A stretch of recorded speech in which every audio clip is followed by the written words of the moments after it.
This channel is a not-so-proud member of YouTube's all-encompassing special society of heavily overwhelmed layout enthusiasts. Check any railway show, check any railway club, check any layout, check your own house. You'll find one of us somewhere. Warning, the content of this stream is not suitable for children under the age of 16. The topic, language, themes, attitude, and personality of the presenter is not appropriate for anyone, much less children under the age of 16. Topics discussed will not center on trains and will focus on anything except politics. It just happens trains are running. Any similarity between characters, situations, trains, and intelligent thoughts is strictly a coincidence. Any rebroadcast or transmission of the stream without the express written consent of Major League Baseball is strictly prohibited. Viewer discretion is advised. Remember the 3 rules for model train layouts and pretty much anything. It's your layout, do what you want as you want. Do not tell someone else what to do unless they ask you directly what they should do. Do not call out, mock, criticize, or insult another channel on your channel or anyone else's channel. Thank you for your cooperation. And see it, you'll love it, and it's all done in the best possible way. Hey everybody, happy Friday to all of you fellow knights of the rhomboid table. I hope all you lords and ladies and such are in good spirits today. Let's just go straight into seeing what knights have already arrived. Let's see, we have Sir Lee from Anfield Road. Welcome in. Sir Carl from Bangotcher Junction. We've got Sir CLL. I just brain fart, forgetting name here already. Canadian Locomotive Logistics. Hello. Sir Colin of Wykes is here. Sir Brian of Finnerton is here. Sir Andy the Hot Dog Pilot is here. Sir Ian. Einen Siebzig Modell Eisenbahn TV is here. Inked Rails is here. Sir Jean Ricard is here. Sir John Benicki is here. Sir Leslie Gilpin is here. Sir Dino from Model Railway Shed. Sir Tom is here. Sir Chris from the Valleys is here. And earlier I did see Sir Andy the Hot Dog Pilot is here. He just popped back up on my screen. And Sir Ifo van Zon just came in. Nice to have you here.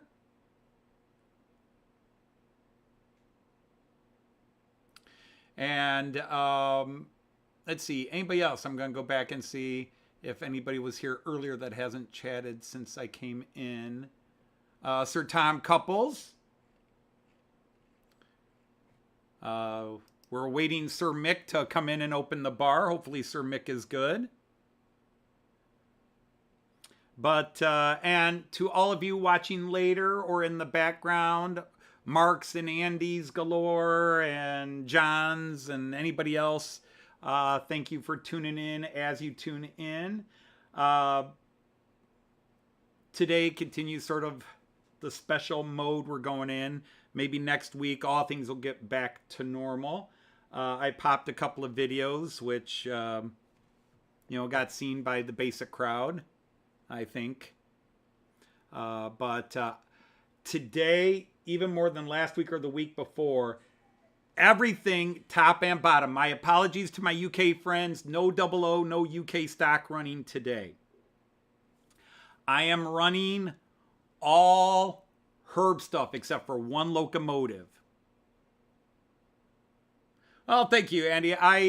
Overall, I feel better. I've got less crud in the nose. Unfortunately, little Cayenne did not get to go trick-or-treating last night. He has what we call croup or Kruppe in German.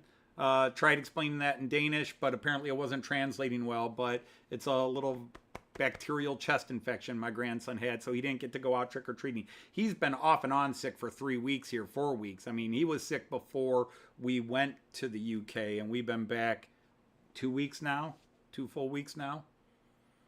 And did I see Sir Tom from the Märklin Layout is here? Welcome in. So hopefully Sir Mick is okay. He might be out on the town. But anyhow, so everything we're running today is, except for one locomotive, is Herb stock. So I hope you all enjoy that and see what's in store today. I can't say that anything is truly a proper consist. I tried to get things somewhat proper, but at the same time, I wanted to roll some stock. And so, you know, rule one, I will plead rule one to all the rivet counters out there. So otherwise, yeah, the big news was the video I put out this morning. I took 3 of Herb's locomotives that were analog and made them digital. They are all running today. Well, that's true, Inked Rails. Nothing more fun than rework. But anyhow, and so I just was trying to pick a lot of Herb stock. And then next week I'm going to go back to running my stock and a little bit of Herb's as time allows. But Herb stuff will start being more of a special occasion bit. But right now I just wanted to run as much as I could. And then as I convert more things to digital, we'll get on that. And did I see Dirk just came in? Well, one of the Dirks came in. Sir Dirk from Just Dirk and His Trains. Welcome in. So let's look at what I'm running today. I don't have a lot to babble or talk about. So let's just get some trains running here. We'll go to the 11-lane view to start you off with. And what we have is in front, we got my third class 18 and S3/6 in the Royal Bavarian State livery. And it's going to be pulling a rake of Era I cars. This is not necessarily a proper rake. It's just some cars I didn't run previously, and I decided to run them today. I threw them together. They're not even in a proper order, and there's a reason for that. Some of them have a coupler that I would need to change out, but I don't have the coupler type to change them out with. Okay? I don't have any kind of adapter, so I moved some things around. It's not in any way remote consist, but we'll go ahead and put that guy in motion. He's going to take off fast, but you'll see those cars going around. But it's a bunch of little short Bavarian Era I cars, and you'll see it going way in the back, so they're real short. Now, in lane 2, the only thing that did not belong to Herb, everything else belonged to Herb, but that is a BR50 locomotive, and it is pulling a group of tankers from Herb's collection. So we've got some tankers. And I am very nervous about trains running today, because while I ran them in to test that they were okay, we've had some odd uncoupling issues and such. The third train is a mix of Löwenbräu on all the Löwenbräu, the Löwenbräu, and the Hofbräu cars that came from Herb's collection. So we've got a class 24, and it's just all these really cool looking Löwenbräu and Hofbräu cars and wagons here.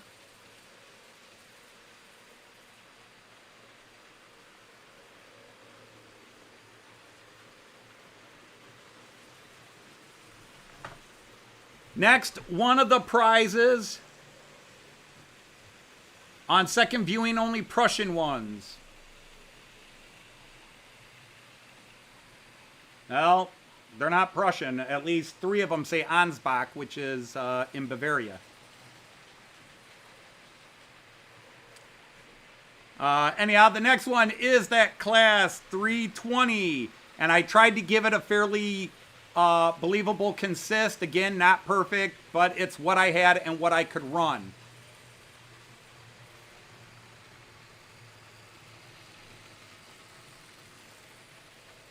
Well, maybe the mail car and the one car, it might be a 3-2 split, but the other 3 are definitely Bavarian. Maybe the mail car is Prussian.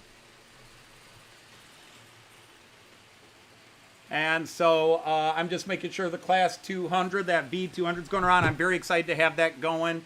And then this class 24, which this is a group of cars. It's not really a proper rake for them either, but it sells the idea, I guess is the best way to put it.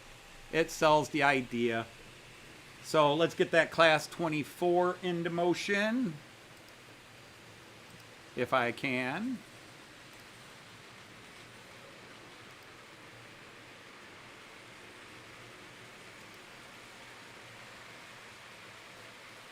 There actually should be a second blue car. I actually have a second blue car to go with it, but unfortunately, it's got a bad axle. Some of these I have to kind of like warm them up a bit to get them going. And then way in the back, maybe the biggest oddball at all, but I wanted to run it today. And originally I was going to run it on one of the longer lanes, and then I decided I didn't want to work it too hard. And it was the shortest train. So I've got a little 3-car ICE with the German flag back there. So that's just going to kind of run in funny little circles there.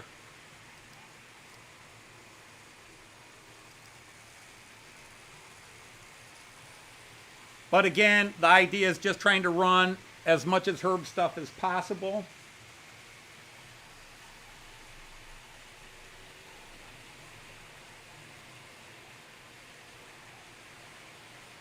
And did I see Sir Raymond Anthony is here? Hello.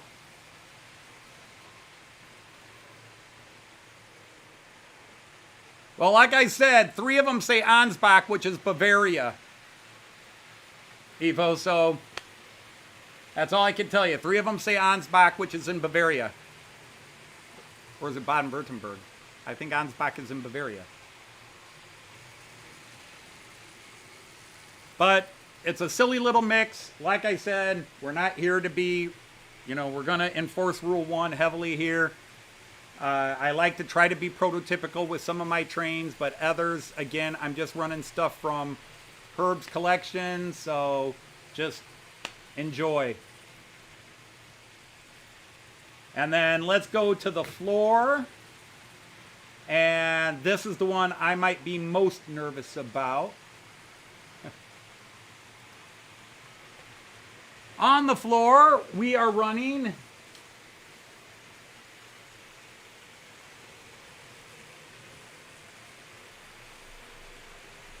the Lufthansa Express, although it's only 2 cars because the third one is actually a Märklin and it can't run on those tracks.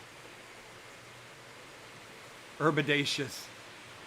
And then the other one is this beautiful French 241. I'm worried about a couple of these cars derailing. It only ran smooth a couple of laps, and then I called it good and moved on from there.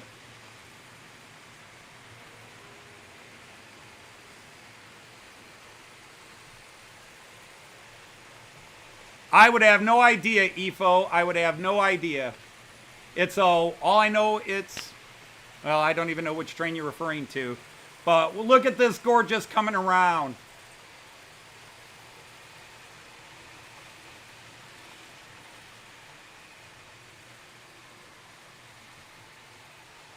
I'm a little nervous about 1 or 2 of those cars derailing. They were not running smoothly down there.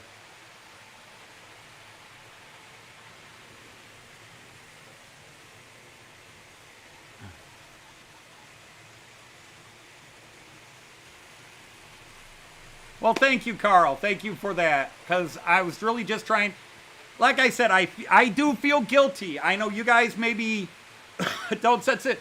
But I do feel guilty not running any UK trains today. The whole point of that was for UK trains, but I wanted to run a couple of these 2-rail trains as I could, and I think I'm hearing somebody derailed already. Yep. Razzin', frazzin', gruzzin', grazzin'.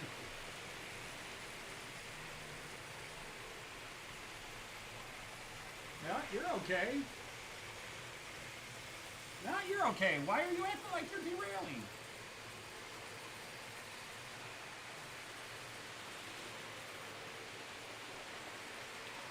Okay. Oh, what did I just snag my foot on? Oh, these stupid lights. Get out of the way. Go somewhere. Oh, now we did. Oh.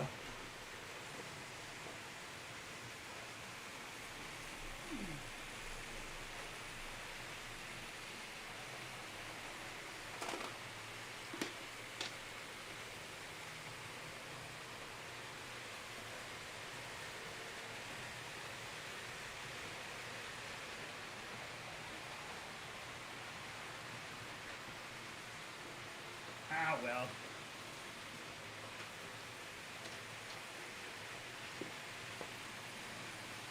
Like I said, that had been a problem all in warm-up as they kept uncoupling and derailing, so sorry about that.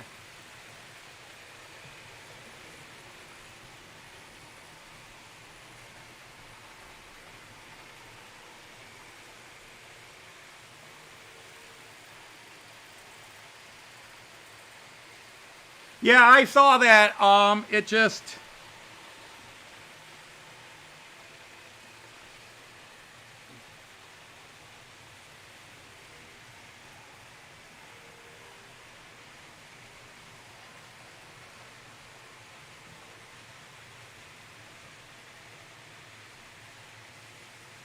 All right, well, I'm going to bring it in and take it off.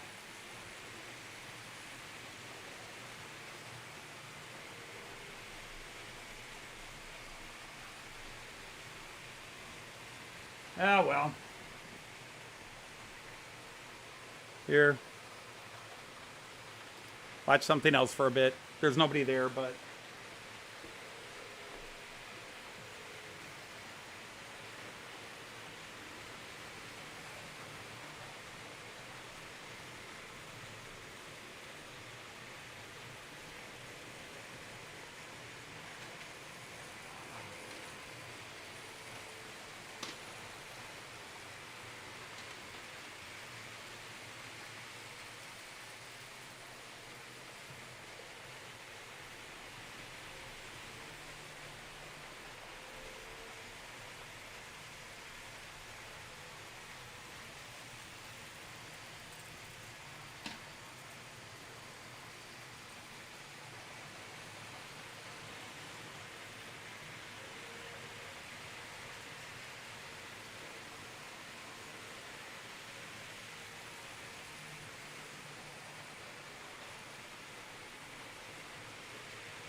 Okay.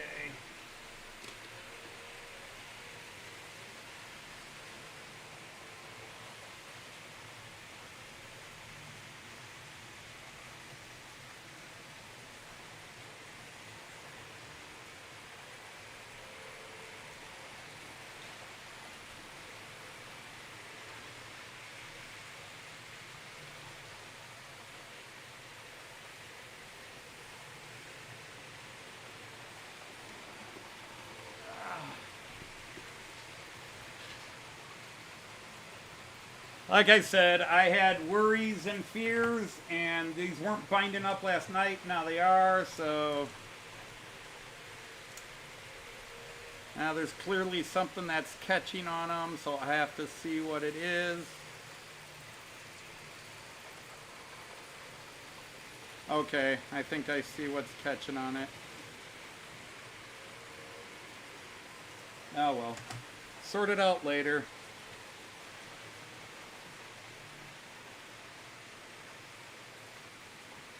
Yeah, I'll put a UK train on anyhow.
Okay.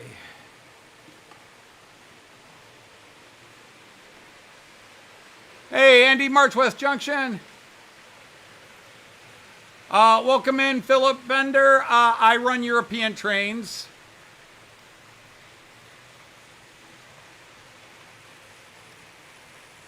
Technically, I have a couple of American trains, but they're European versions. Well, I shouldn't say that. They're I have two ICE Amtraks, two German versions of the Amtrak. That one actually ran in America. Another one was just a silly prototype.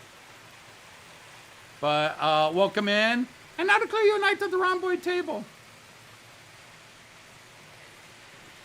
Yeah, the 241 needs a little bit more. It had been running fine. There had been nothing going on, but now all of a sudden I'm feeling something catching. Although now I feel like with the one little bit I did where I saw something was kind of bending in.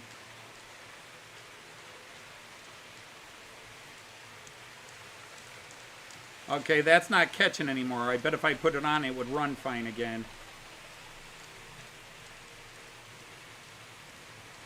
But yeah, when I took it off and was messing with the wheels, you could feel it catching, and I noticed the bar was a little bent, and I straightened the bar out, and all of a sudden it wasn't bent. And it wasn't catching, so.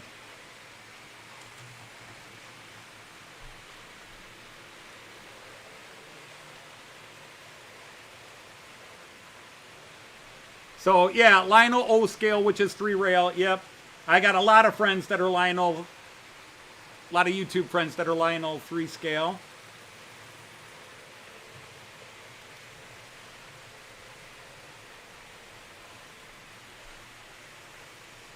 Come on, KLVM. I know I got you going a little slow, but let's pick you up in speed.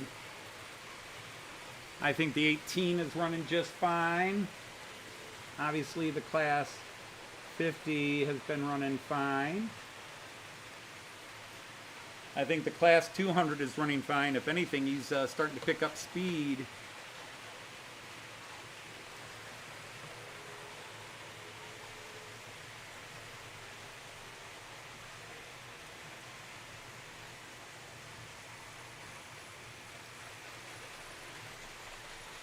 Hey, Sir Randall of Ellison, how are you? Just listening in the background for now. All right.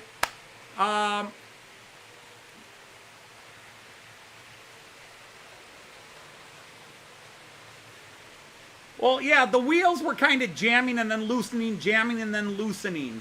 And I will say this. This is very lightweight. The locomotive itself, all the weight is in the tender. Now, this is the... I don't know about Hornby. I can't speak for my two Hornby steam locomotives. But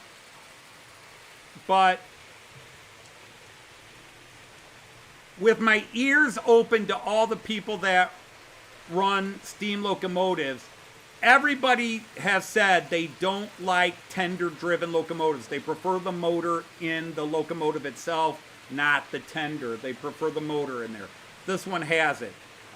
This is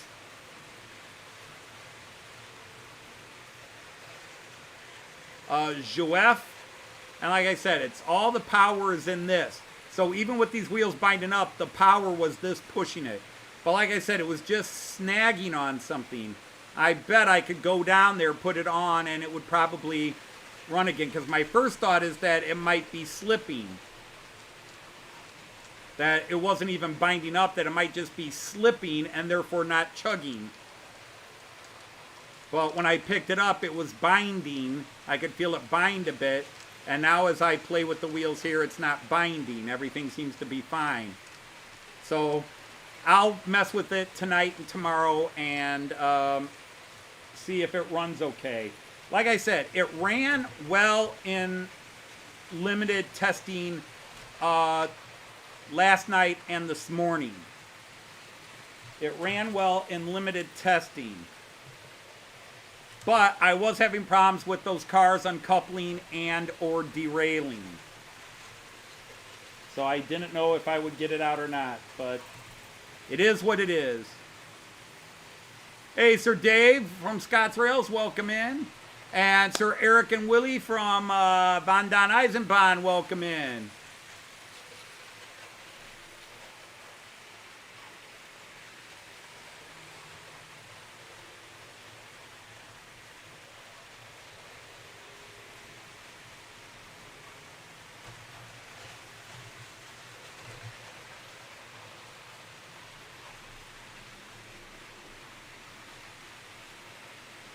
Nope, to be honest, I don't think this even had pickups for the headlamps. I think it all comes from, well, EPO, everything comes from here. The pickups to anything wired in here are right here and then into this. So, no, it was one of the little drive shafts here was bent a little bit and was catching. Because I had the exact same problem on the 24. And that could easily have been, I picked it up and pushed it in with my fingers. I try not to pick it up, but I try to pick it up and get it under the lip. Well, here, let me show you on the main cam. You know, when I pick these up, I try to pick them up under the lip here. Because my fingers, with the spasms I have, if I try to hold it here, my fingers will spasm and let go and I'll drop it. So I try to get it under here when I pick it up, but sometimes I go to grab it and I accidentally will grab it here, and I will bend those bars. It's another reason I'm not into steamers, I guess. And so it's quite easy. I just kind of pushed one of those bars in a bit because it was right up in here, and this little bar right here, this little bar was catching down here. It was just catching up down there, and I bent it out a bit. Here, I'll show you. Right there where you can see them getting close to each other, it was banging. It was banging on there. It was the little bit that sticks out with the, you know, with the bolt was catching on the bar below it. And then it would work free and then jam up again, work free and jam up. I just bent it out slightly and now it seems to be running smooth. But I won't know until I test it. I'm not going to test it on air.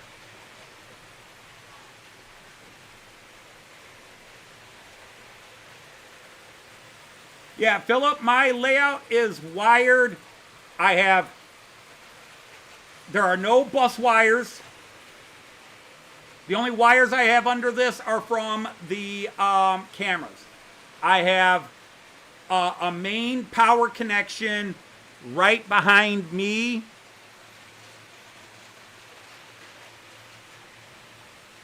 So if I go to this camera, the main power connection is right here. This is the main power connection right there. Maybe if I did the DB camera, you might see it better. So yeah, the main power connection is on this track right here.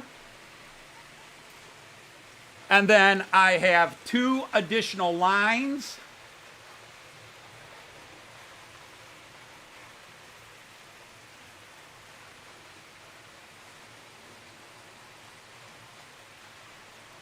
I have two additional lines. One comes in right here, and that helps power my parking area. And then the other one you can't see is way over there where I park a bunch of my long high-speed trains, which is, again, a separate parking area. I do not have block detection or anything on this layout. I have, when I set this up, and I can't say I'm new in the hobby anymore. I've been into the hobby since the very end of 2015. It was 9 years ago, and we got another problem. Oh my God, I'm coupling everywhere.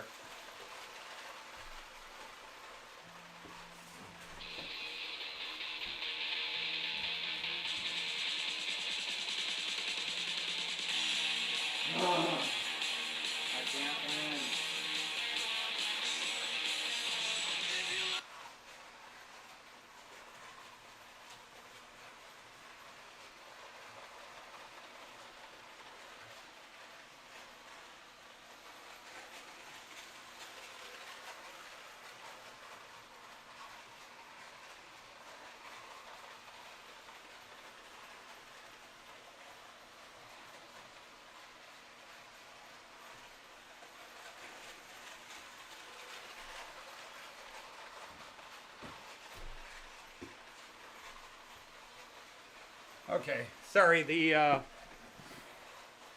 probably get a music strike for that. My phone rang. All right, so anyhow, what happened is over here, those little 2-axle passenger cars, some of them uncoupled. This is one of the problems that made me nervous running the live stream today, but I was trying it and hoping I could get away with it, is I have cars from different companies. Normally my stuff is Märklin Roco and it's modern made stuff. So running Herb stuff, a lot of these are old couplers, old different styles of couplers, and I'm trying to match couplers that kind of hook together, and in some cases they don't very well, even if they're sort of the same style. It's just older couplers versus new stuff.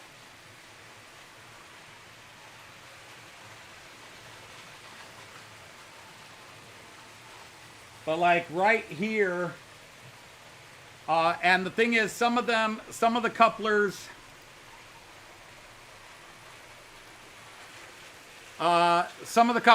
are not NEM couplers. They are mounted to the bogie, so it's not necessarily easy to trade them out. I would have to start looking and see, oh, can I get something that works better here?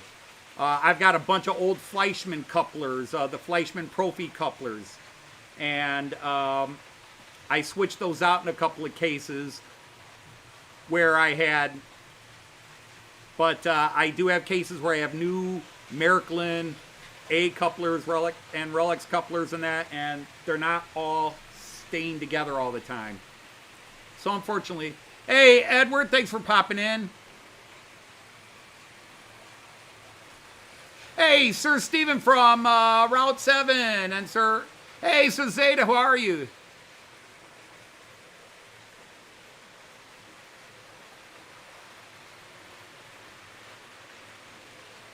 And did I see Sir Clive is here? Hi, Sir Clive. Thanks for popping in. So, I have been very uptight about this show. I was talking to Jean Ricard before I came down to finish setting up, and I told him I was nervous because testing had been okay, but there had been issues with things uncoupling, and they just uncoupled again. Where are they at this time? Ugh. I really should just turn the one train off. Dudes, you're breaking my heart.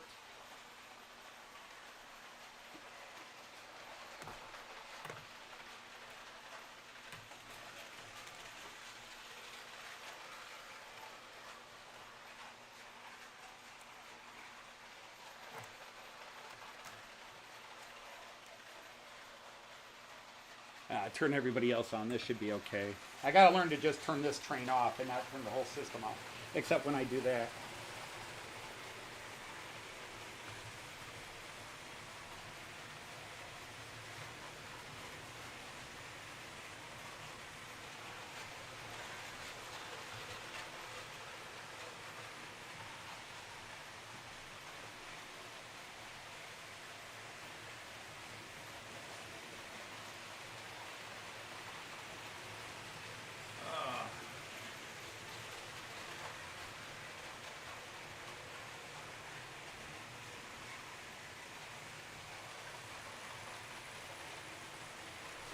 You know, I do limited testing and say, okay, it looks like it's going well. And then all of a sudden, you start running the full thing and some things go wrong. Again, for those who don't know, all of this stuff is 40, 50, 60-year-old stuff that I bought from my friend Herb. This is his collection, and I'm running it. And for... except for the one class 50 that's pulling the tankers. So all the locomotives, this is their first time running on a live stream, except for that class 50. And all the cars, this is their first time running. I've tested them, I've cleaned them up, I've spent the last 2 weeks working on them. This is sort of the last set of cars I had not run on the layout. So it's just a situation of I have no idea how well they're going to work. Most things seem to be working, but obviously that 241 down here had a problem, which probably was my fault. And then the Class 18, those cars are uncoupling because they got two very different type of couplers, and the one is not a healthy coupler. Hey, Sir Anthony Borden, how are you? Welcome in.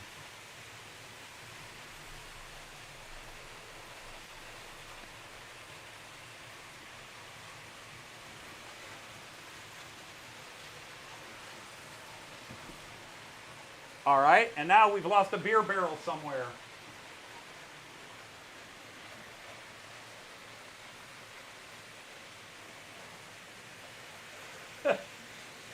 I tell you, it's going to be one of those days today where I should just hang it up and go offline.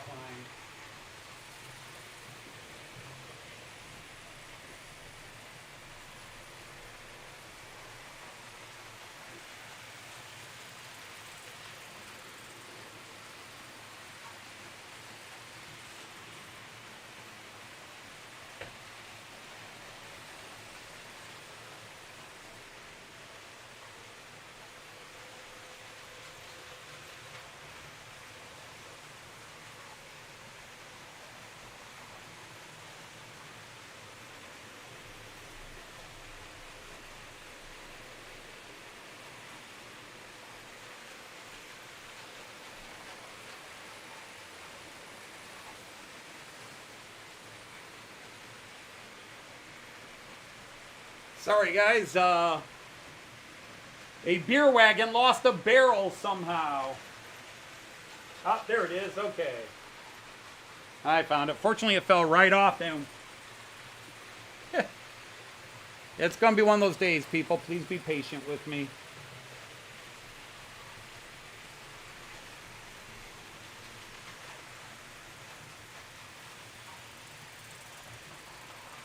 Dude, what the hell?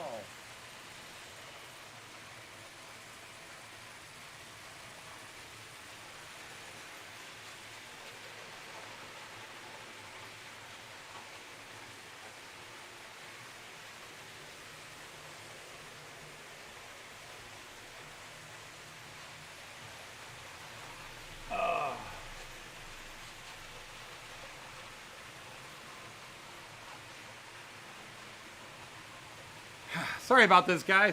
Hey, Sir Eric, how are you? Well, I don't want to be giving a lot of thumbs up right now either. This is one of those shows gone wrong. Hey, Sir Ewan, nice to have you here. Let's go to some of the big cams and let you guys start seeing.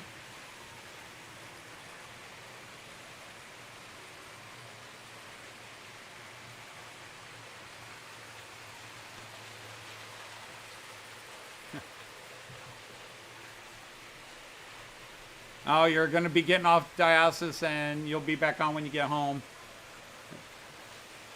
Oh, Eric, you're a tough man. You are a tough man.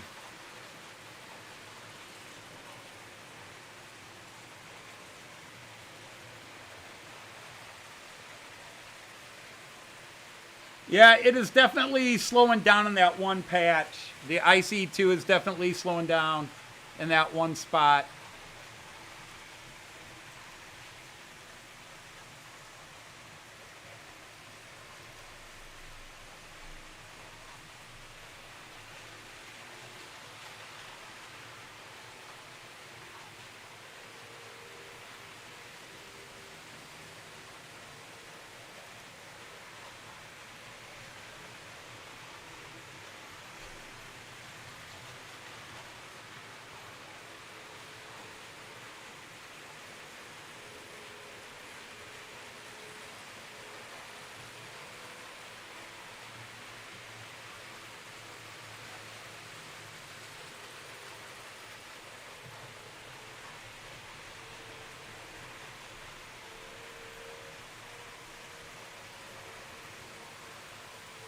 Huh.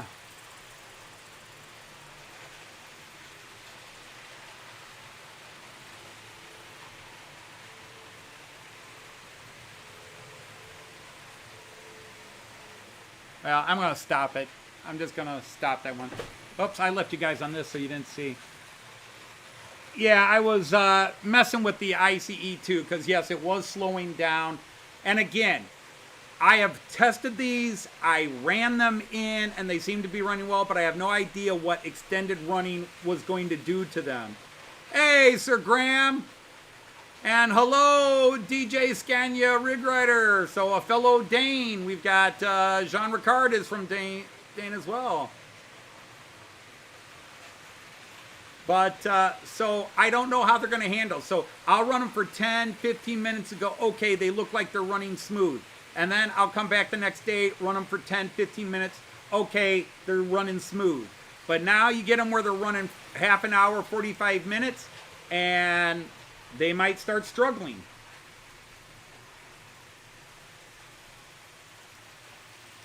Because again, most of these things have not run in a long, long time. I want to see if he struggles going both ways.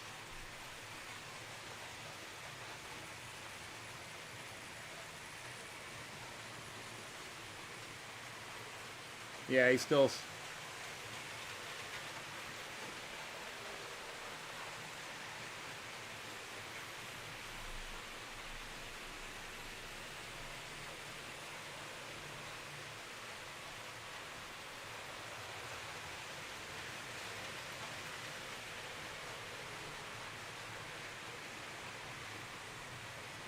Yeah, hey, Sir Andy 81E. Yeah, he's flying around. I mean, and locomotives are easier, in my opinion, locomotives are easier to work on than something like an ICE where you've got just a lot more to work on it.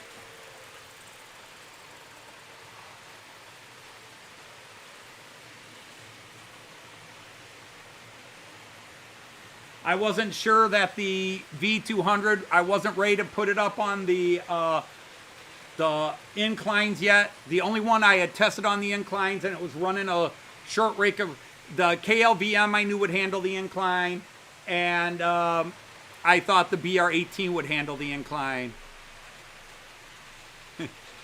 Yeah, I do love it. I love it with the German flag stripe. I think it's very cool. But yeah, it's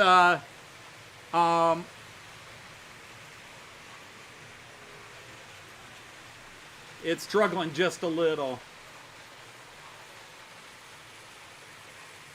Hey, Sir Raymond of Legs is here. How are you? But you know, the BR24 steamer is running fine. The three I made digital are all running fine. The only problem with the BR18 is those little cars have uncoupled a couple of times. But I think I may have solved that. Knock on wood.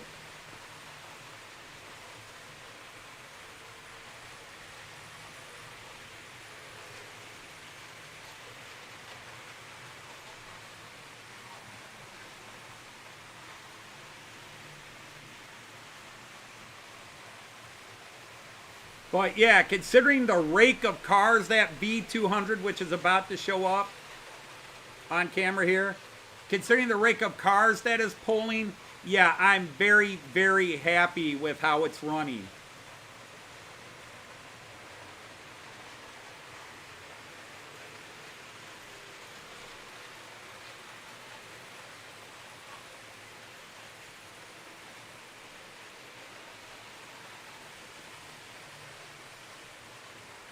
No, Raymond, I didn't miss it. I just didn't know, since it kind of was following what I said.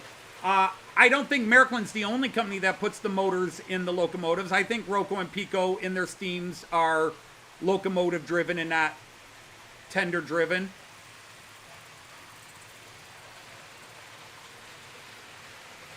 I can't speak for any other company, but I think most of the European ones. Did I see it? I saw you put one up. I may not have seen it yet, but I will definitely catch up as I can. It is very nice to see new locos on the train table.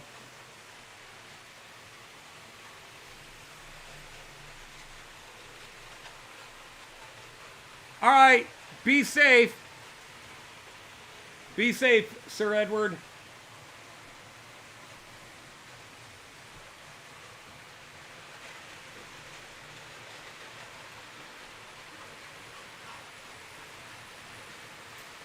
I'm just disappointed. I really wanted that Orient Express to run with that 241.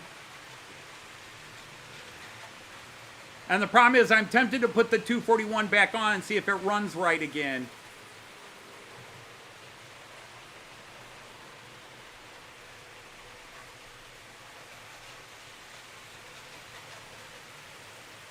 Piko is tender drive. Okay, well, that tells me not to buy a Piko steamer, but I'm pretty much close to being uh-oh, somebody's smoking. Who's smoking? And that's a good smoking, by the way. Is that the BR50? Yeah, the BR50's smoking.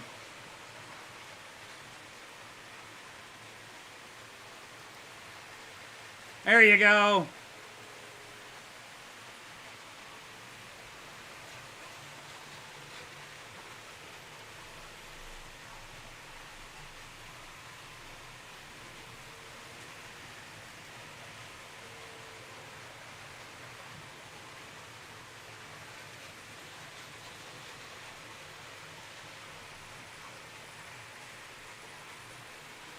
So there's that BR50 smoking.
Hey, sir, hi, how are you? No, I have not worked on the buses. I was psyching myself into working on them, and then I went to the UK and then came back sick.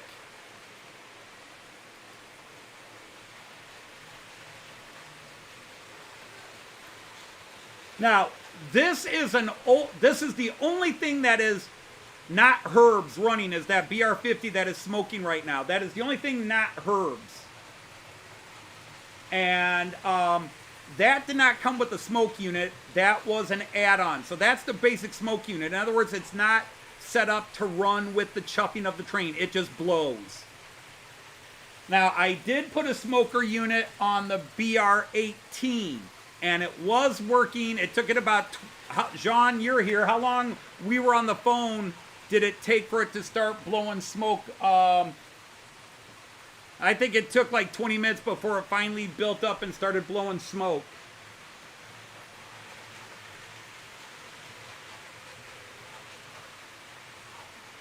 Hey, Sir Greg, welcome in. How are you?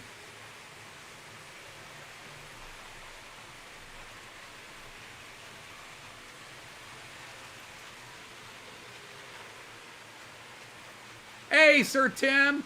Well, it's because we're technically an hour early for you guys. You guys changed clocks. We didn't. We changed clocks this weekend.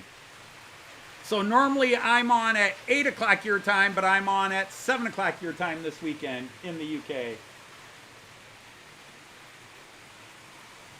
The only problem with these smoke generators, these generic ones, is boy, they go through the smoke fluid fast. But I'm waiting for that Class 18. But yeah, it took some time to start smoking.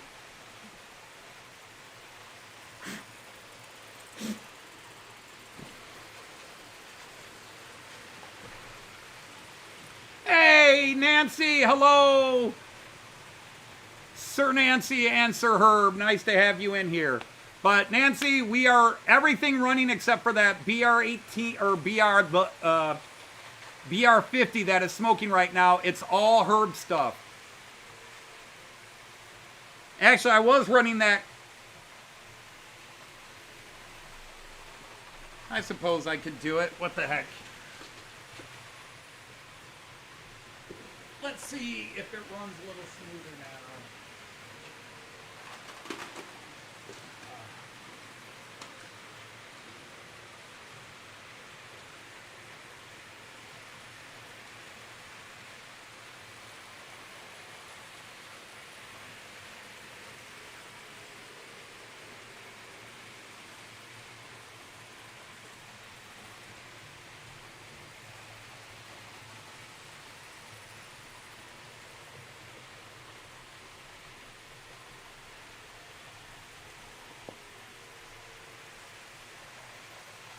Sorry, I left you on the wrong camera, guys. All right, I just put the BR-240, well, the 241 back on.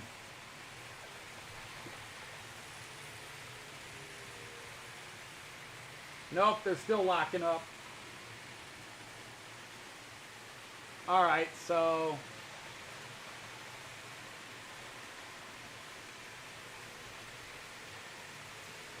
So, unfortunately, whatever's wrong with them, I did not fix. Okay. Oh, sorry.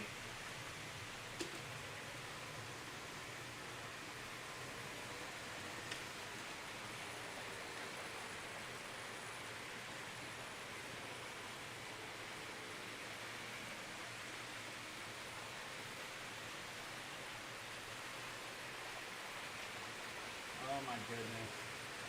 These are the crappiest bogies on any car I've ever seen anywhere.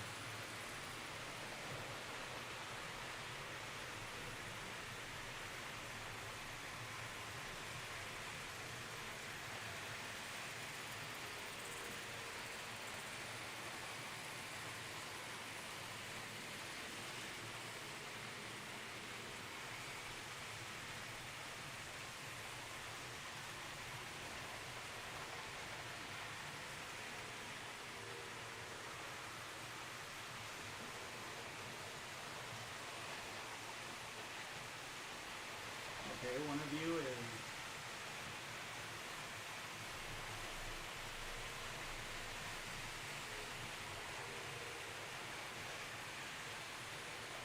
Alright, who is not...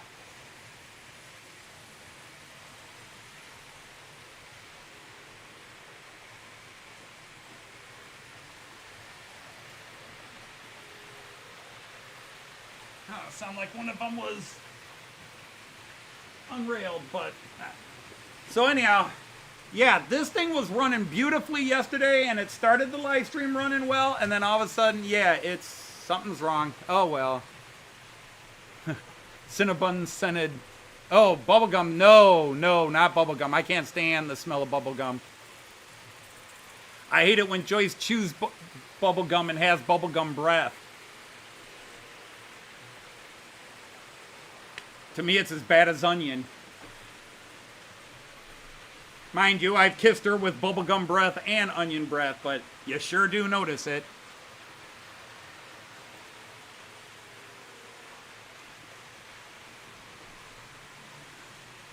Barbecue scented smoke. Oh, I don't like onions. Where do we have leaves on the line?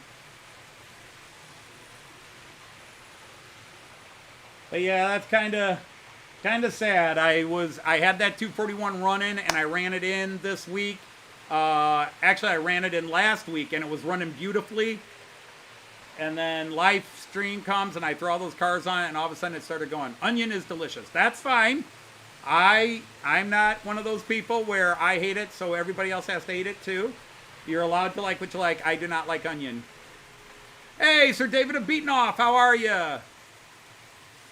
But other than that, sadly, I started the live stream with the whole Orient Express, Nancy and Herb, and then about 15 minutes in, those gears started, the wheels were slipping or locking up or whatever you want to call it.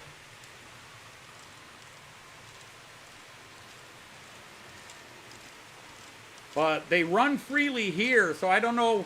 Maybe it's just they're pushing too loose on the track and it's not causing them to steer, because I don't think Ifo, Jean, you guys tell me, Raymond, anybody who knows, would this have any kind of a drive in it, or is it just loose? Is it just free rolling wheels? Is it just free rolling wheels? Because that's what it feels like. There's no gears on these, so I don't think there'd be any power drive on these. I think the power's all from this. In which case, it just might be they're gliding over the tracks too loose.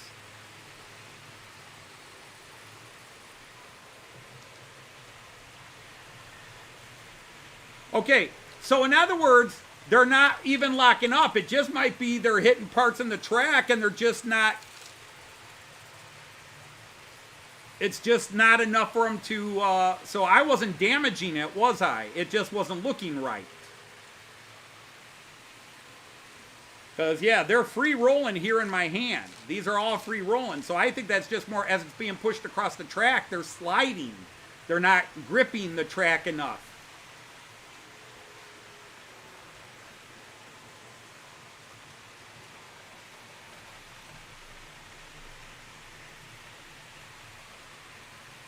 I wonder, could I maybe add a little weight to this? Because this is paper light. Maybe it just needs a little weight on it to make it hold on to the track better. Zader, thank you. All right, so everybody I asked all agreed. So they are free rolling. So in other words, what was happening there was not bad. I'm going to turn the smoke on that. Oh, it looks like we might be getting just a little bit of smoke out of the BR-18. Liquid lead weight. So yeah, that's what I'm wearing, because this is so paper thin, it might just be pushing it over and there's no grip on the rails with these.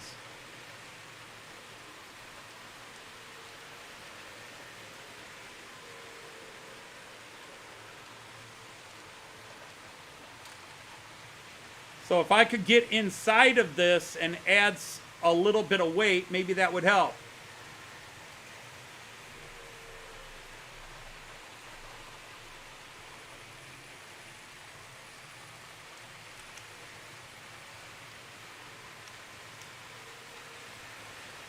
Yeah, because this wheel, I was watching these, and these were rolling, and this has got a little bit more pressure on it. But yeah, this was... I don't think we were damaging anything there. So I think it's just a case they were sliding along the rails and not gripping the rails to roll. So, all right. Well, it didn't look right, but at least it's not a damage issue. I think it's a weight issue. And I don't know, this is code 83 track, and maybe this works better with a code 100.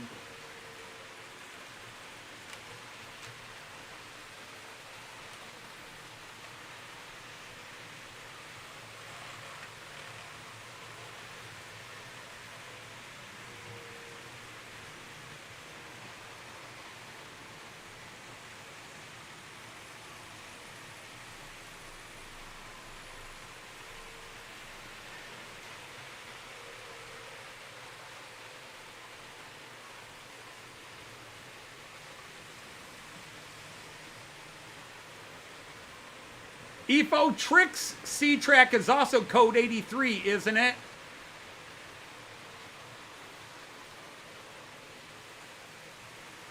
Yeah, the drive is in the tender. I knew that from the minute I got it. I knew the drive was in the tender. The issue we were having, Nancy, was that from first appearance, it looked like the front wheels were locking up, but clearly they weren't. They just didn't have grip.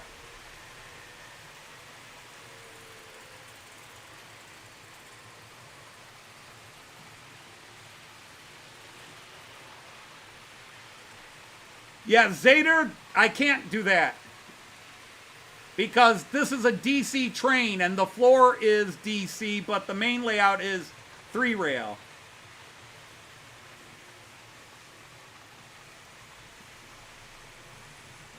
Yes, yes.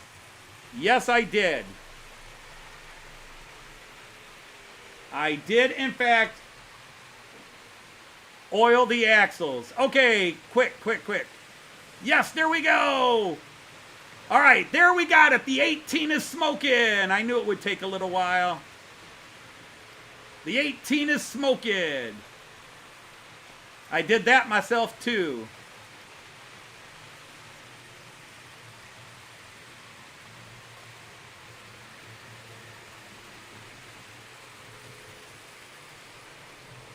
Hey, Mons, how are ya?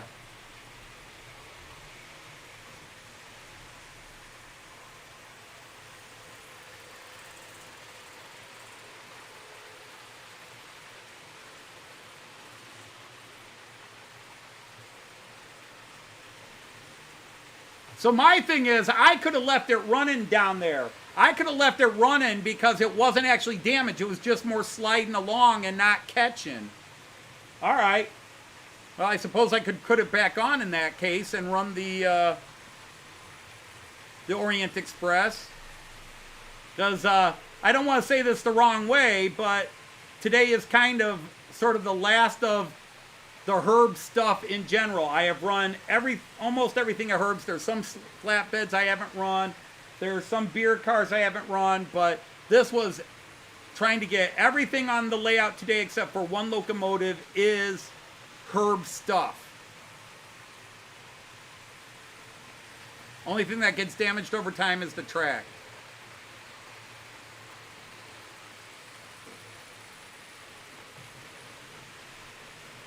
Well, I won't risk anything.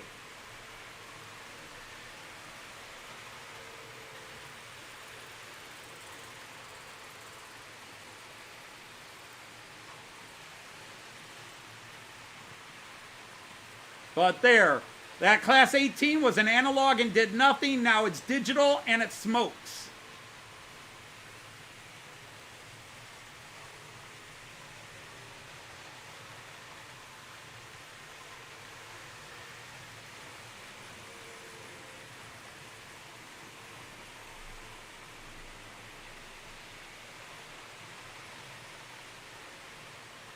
Yeah, that would make sense, Zader. That would make sense. That it would scrape the track.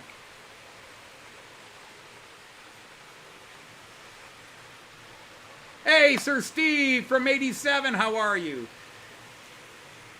So, yeah, I'm quite... You know, I'm going to call today a 90% success rate.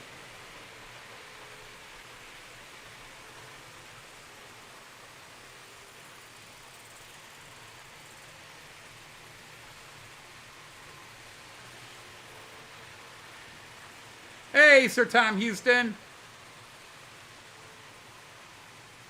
Yeah, the wheel can get flat on one spot because there are no traction tires here. I have to replace some traction tires on a couple of things, but I have to get the traction tires in first. I have 3 different sizes of traction tires, but not the one I need.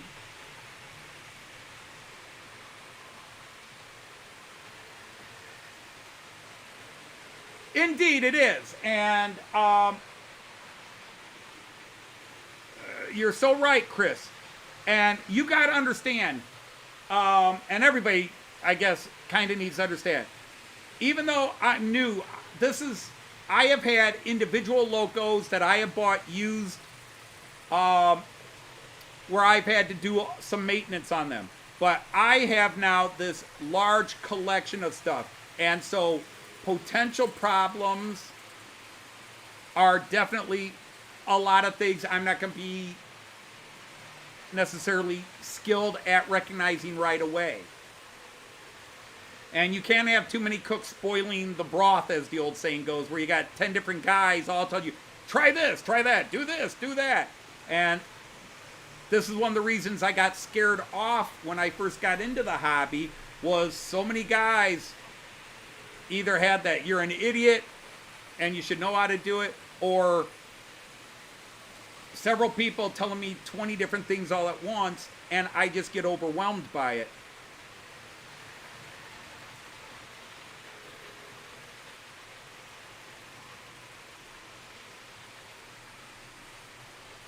So my first thing is making sure I didn't damage this. Now it's learning about, okay, could it be the track? Because these definitely have bigger phalanges on them, especially on the front here. And it could be on the Code 83 track, it could be lifting them up. But again, this is not something I was planning on running a lot. I'm not going to go out and buy a bunch of Code 100 stock. I wanted to run this one time, let it be seen running. And like I said, in warm-ups, it was running well. I was very pleased with it. It looked great. Joyce came down and we watched it going around on the main floor there. And we definitely did not notice any sliding, because we were looking for gearage jamming up, uncoupling. How was it going to handle the curves? This is the first locomotive I had that was tender driven. Is it going to have differences from all my locomotive driven steamers that I have? So there's a lot of things. So you're really eagle-eyed. You're looking at everything. And then when I trusted it, I'm ignoring it down there, and that's where you guys are now watching it close going, wait, that looks like it's slipping. Because I'm looking at what's up here and dealing with something uncoupling here, something going there. And it gets really, that's the issue of running 6 old trains. There's potential issues everywhere. And we dealt with a couple, but overall, I'm starting to relax. I'm starting to feel like things are going well. I said all these are Herb, except for that one car there. That's not a Herb. That Speisewagen, that's from Horst. That was not Herb. So there's 2 things that are not from Herb.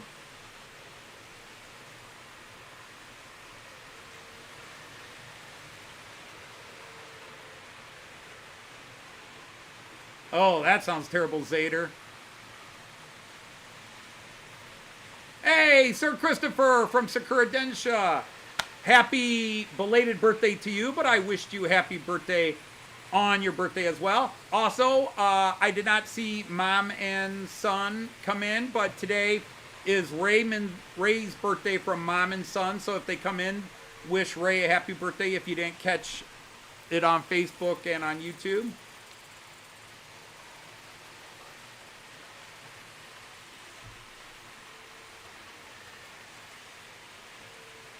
So, yeah, let's go to the multi-view. So, just to be clear, over the last 2 weeks, and even 3 weeks for boxes 1, 2, and 3, every one of these cars was taken out and inspected. Every single piece of rolling stock, every locomotive was taken out. It was looked at. Made sure the axles were okay. Made sure the axles hadn't been popped off. Made sure the wheels rolled freely. Okay? Everything was looked at before anything was run. Any rolling stock, all those tankers got oiled Wednesday. Those tankers going through the station over here, those were all oiled Wednesday. The axles were all oiled Wednesday. The steamers, they're... before I test ran them. Well, actually, let me give you the exact order with any locomotive. With any locomotive I got, the first thing I did was put it on the appropriate track and turn it on and see what happened. I did not oil them. I did not open them up. I did not clean them. And then anything that seemed to run nice, I put to one side. Anything that looked like it was struggling, I put to another side. That meant, okay, I'm going to look at those a little more detailed. Then, once I tested everything, I took every locomotive apart. Not completely apart, but I took the shell off, I checked the motor, I looked at the wiring, I looked at the gearage, I looked at the brushes. Does anything need clean? Is there a little too much grease built up on the gears? And I cleaned most of them. Then I put them all back together, and well, I put oil in the places you should put oil,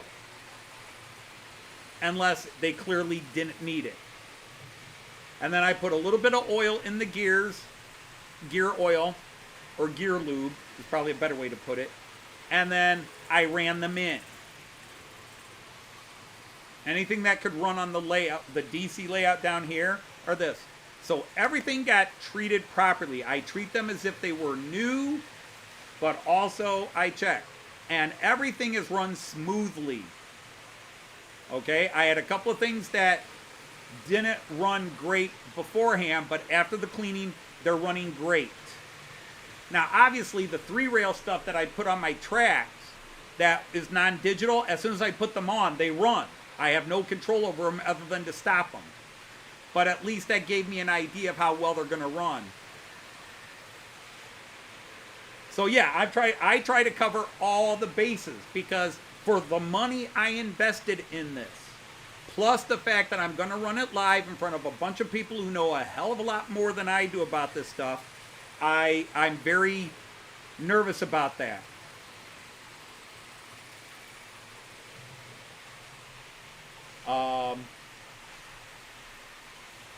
But there are some things where I know it's potential problem. That's why at the start of the live stream, I was talking about the potential problems.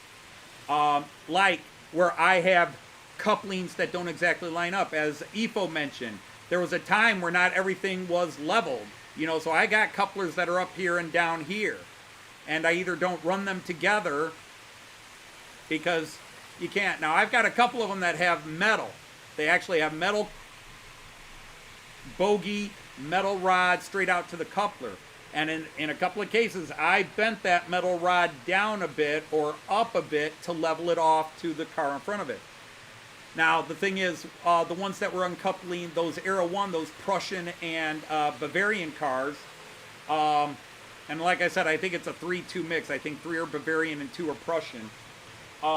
They were uncoupling because it's 2 totally different. There's still that basic hook and tension coupler, not the UK version, you know, with the little pressure lock, but, you know, where you got the ring and the little prong up.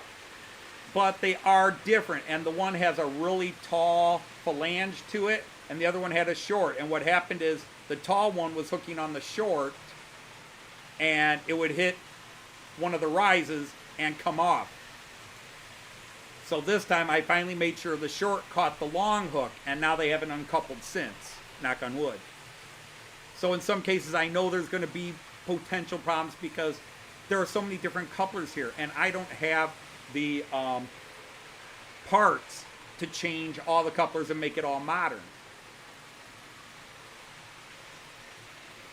So some of these cars are going to run very, very, very rarely. Of course, I got so many trains now, they're all going to run very, very rarely.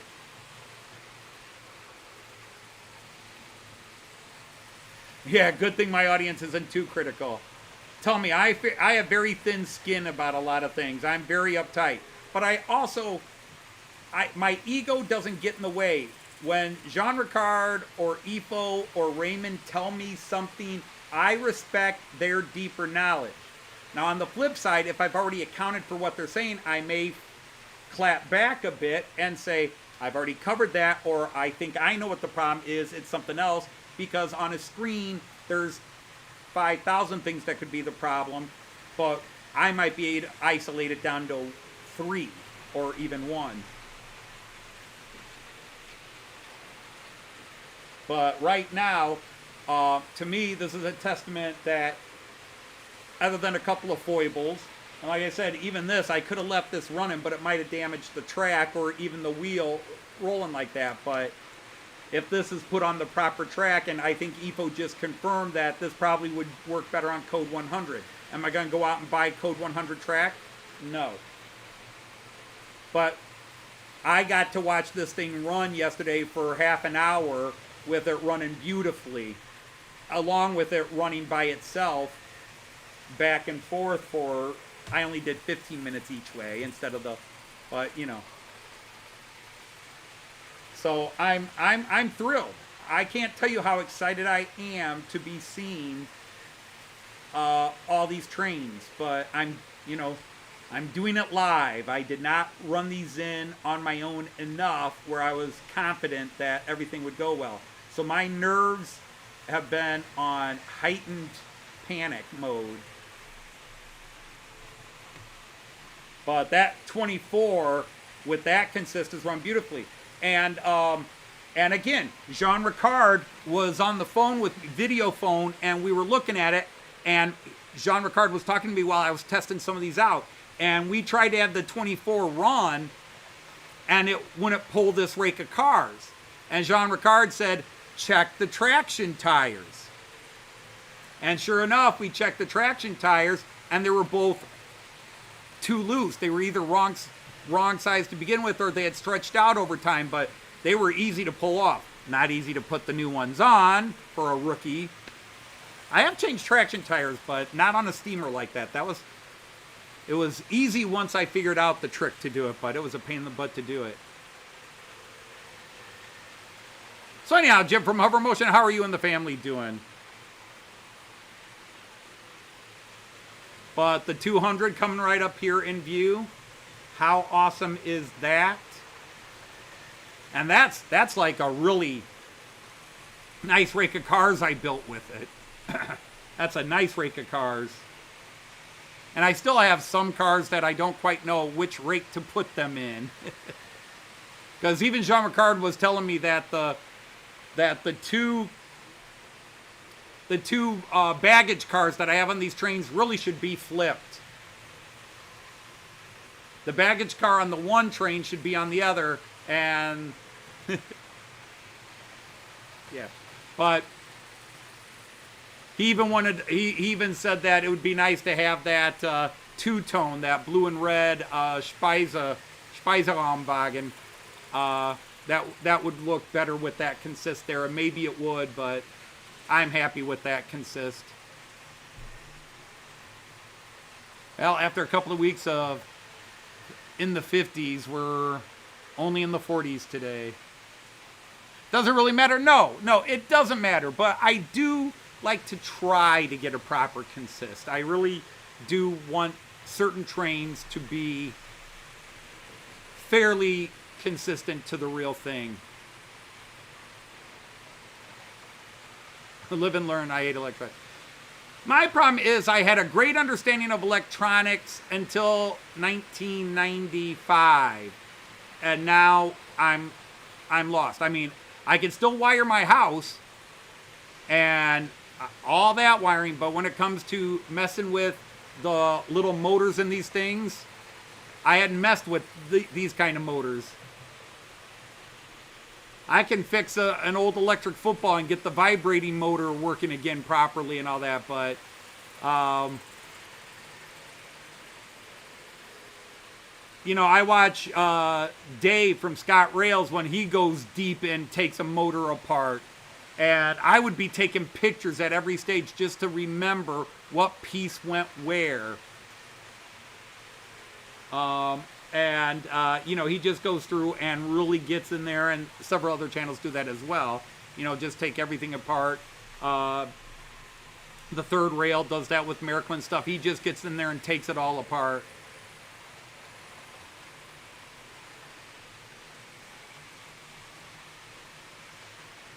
Yeah, the funny thing is that's a KLVM. That is that's one of those Märklin generic. It's not an actual type of locomotive. To me, the closest thing it looks like is a British pannier tank.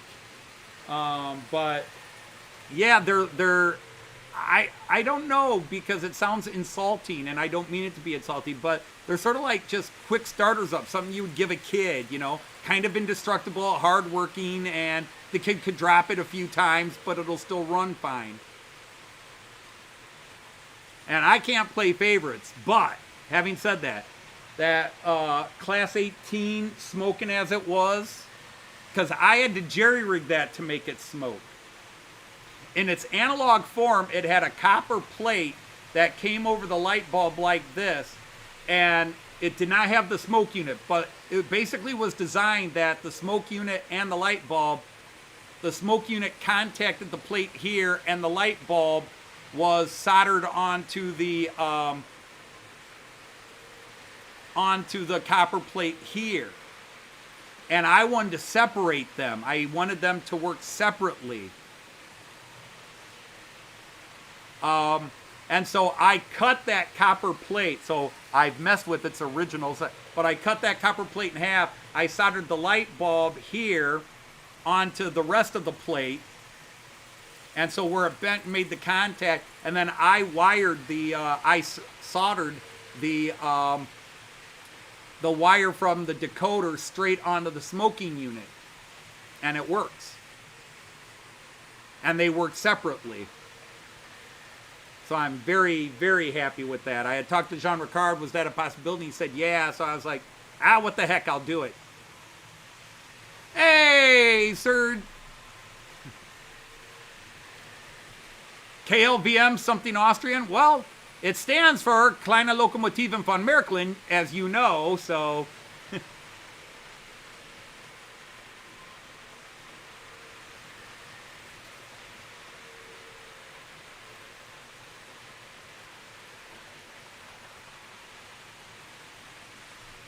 Yeah, certain trains I want to be somewhere prototypical.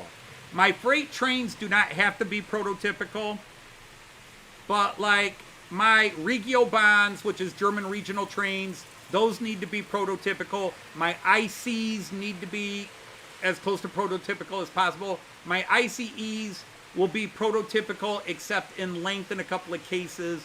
Like I have a 6-car ICE1 when it should be 8 cars, or a double 8. But it's all the cars I have for it. I have a 8-car ICE2, which could be 8, could be 9. All right, Andy, take care. Thanks for stopping in.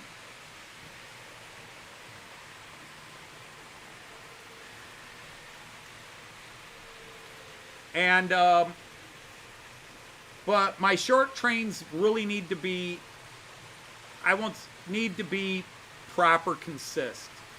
The longer trains I will shorten for length on the layout. But my freight stuff, I don't care. I'm not even into freight trains, but now I'm running tons of freight trains. I've got, how many freight trains today? 2. I've got the tanker train and the beer train.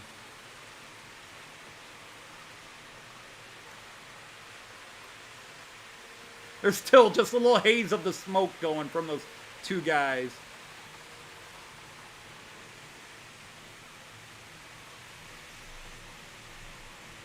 Well, Inked, I started with, the rule was any train I had ridden, and by the time I got into model trains, I had ridden trains from the U.S., well, no, I haven't ridden a train in the U.S. Well, at least a legitimate train.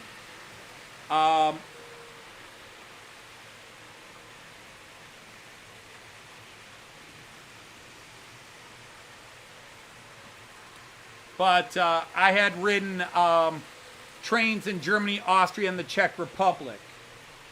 Primarily German, but a little bit in Austria and a little bit in the Czech Republic. Now, I've been in Switzerland, but I only drove German trains in Switzerland.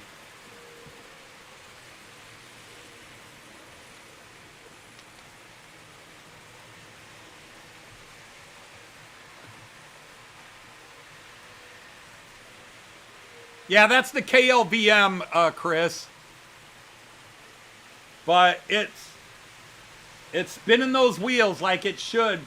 But it's doing a fantastic job. It slows down a little bit going up the incline.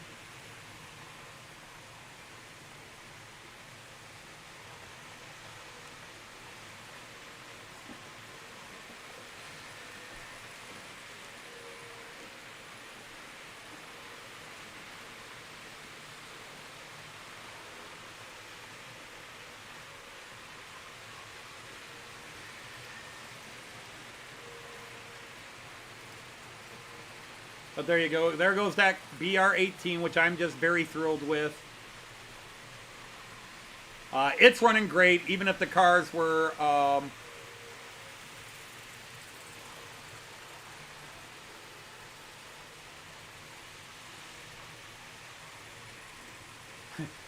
you can, Eric says, we can fix or do anything. How big is your checkbook?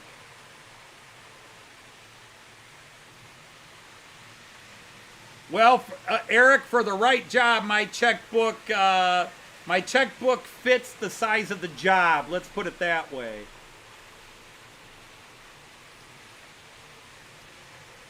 If you want to fix a couple of newer locomotives for me, I could send you a couple of things, Eric. Well, was Mick here last week, Andy, Hot Dog Pilot? I'm trying to remember if Mick came in last week. I'm sure he's just out with the family. Mick's one of those people. Zader's got to go. Take care, Zader. You're going to go run your trains. Thank you for hanging out. It was great to see you again.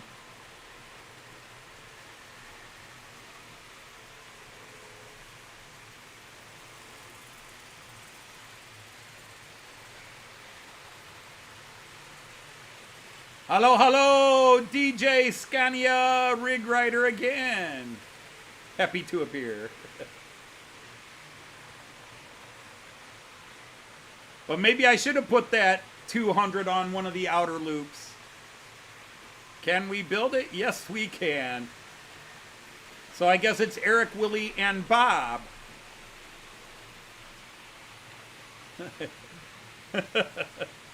Probably upside down behind a load of real ale barrels. I doubt he's upside down.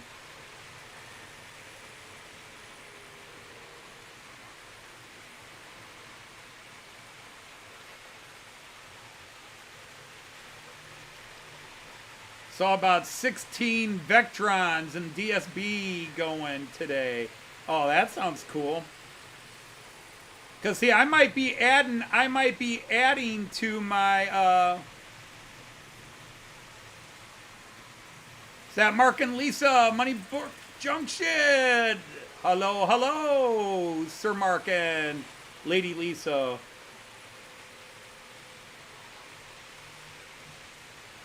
All right, Jim, thanks for popping in and saying hello. It's always an honor to see you, sir. You take care of yourself. Hello to your family, the wonderful family. Joyce and I still talk about how wonderful your family was to us.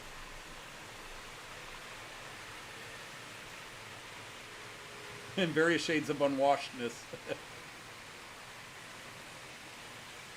Yeah, Kiwi, this is, except for a couple of little pieces, this is all stuff from Herb's collection. There's a couple of things I added from Horst, but this is all stuff I picked up from true Märklin collectors. Guys that were collecting Märklin back in the 50s, 60s, 70s, and on. Hello, Sir Attila. Welcome to you from the land down under. He comes from a land down under. Oh, yeah, yeah.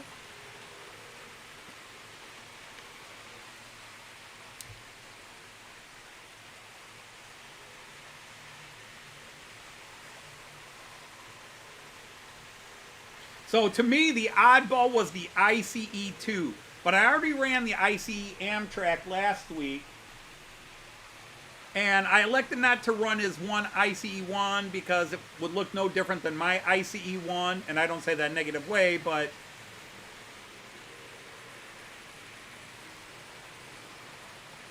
on the bottom, I'm running the Duchess of Sutherland. I am running a UK Loco now. It actually started with running this guy, this French 241. But he was sliding along the rails. He needs some weight in here. So I am going to figure out how to open it. And then maybe add some weight into the front end of it. You're crying because you're out of Vegemite.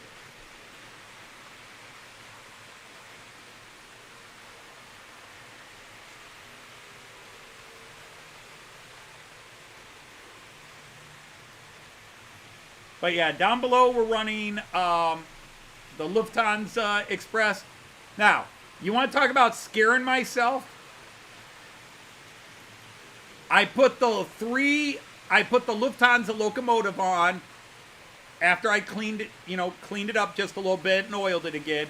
Put it on, ran it. Beautiful, it's running great. So I put the 3 cars on, turn it on, nothing's moving. Oh my God, what happened? Turn it on, nothing's moving. Turn it on, nothing's moving.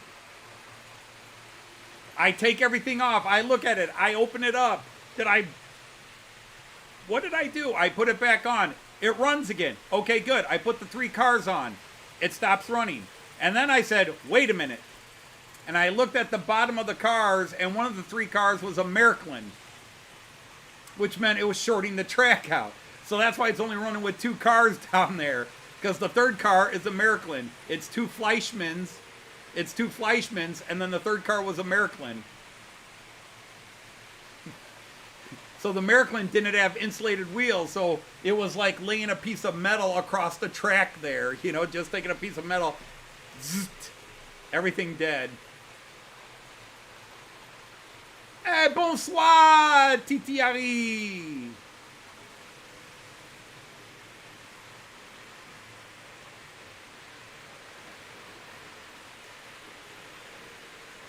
Bienvenue.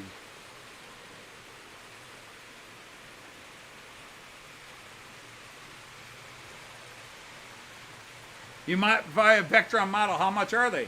Depends on what company you buy it from. You can buy a cheap Vectron for 120 euros. So I forget what that is in kroners.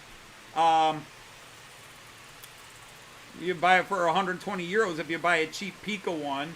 Or you can spend up to 400 euros if you buy a top-end Märklin or one of the really deluxe Roco ones. But again, I assume you're 2-rail on your trains, DJ.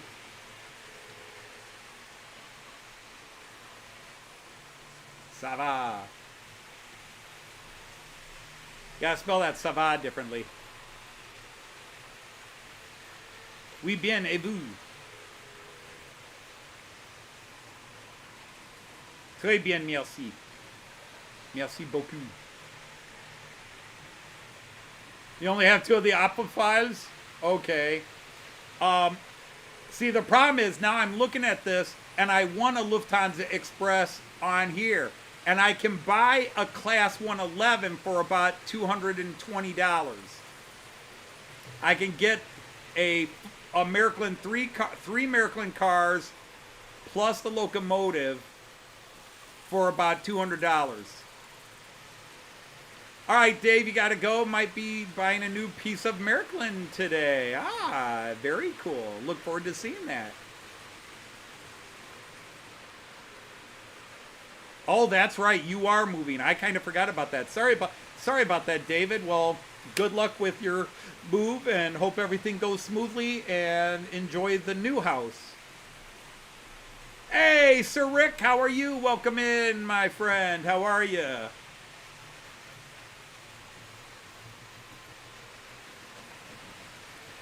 Yeah, Evil, I could do that too. I just unfortunately don't have spare DC wheels. I did have, but I gave them away last year. Because I took a bunch of old DC cars and traded out. I got Roco Märklin wheels and traded out a bunch of Roco DC wheels and Piko DC wheels and put Roco in their place. Roco 3-rail. Which I'm happy I did. But I had a whole bunch of these wheels and somebody said they needed some spare DC wheels, and I said I've got like 30 of them, 32 of them, because it was like 2 off of 16 cars or 4 off of 8 cars, something like that. And then I just stopped replacing them. The last few Piko and Roco rolling stocks I bought, I've just left the DC wheels on them. No, I don't want them back. I just, as Ifo is pointing out, I might just need to go to a train show and see if somebody's got some spare DCs of the right kind. Because that's the other thing. Some of these have a very special type, like I forget what Jean Ricard called them, but they've got really thin needle nose. They're really thin. You know, it's not like they don't come to a point. They are just a long, straight bit that fits deep into the socket of the truck on the bogie. Well, hello, Sir Dirk from Chesty Trains. Great to have you here today.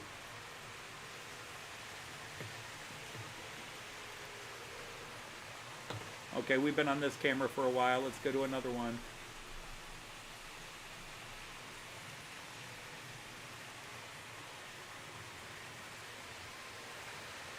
That means we should, right about now, I should go to 11 lane. There's that Class 200.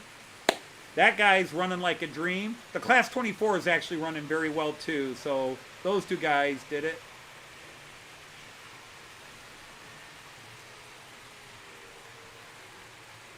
Yeah, two of the new Rocos failed last weekend. Yikes.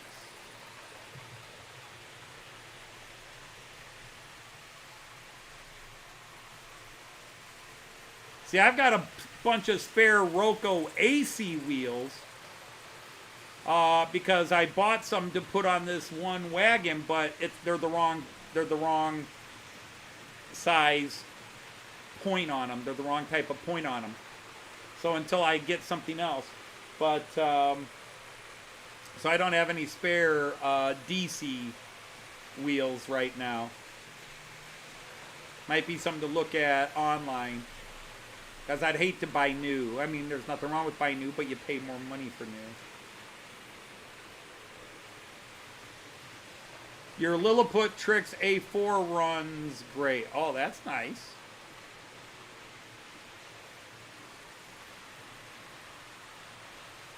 Yeah, the new rail bus and the brand new Roco Class 1144.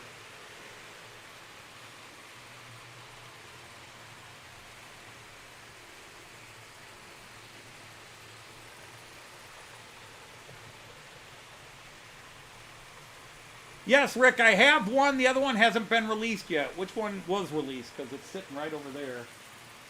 The Noke has been released. Fowler has not released theirs yet. I really thought Fowler's would come out last week, and it didn't. So I'm hoping it'll be in the next week or two. But yes, Noke's is out, but not the Fowler. The Noke one is sitting right back there. Well, let's see if I go to this camera.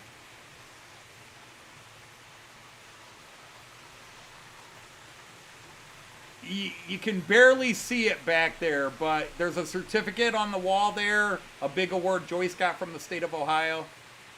And then you can see the Noke calendar is right there.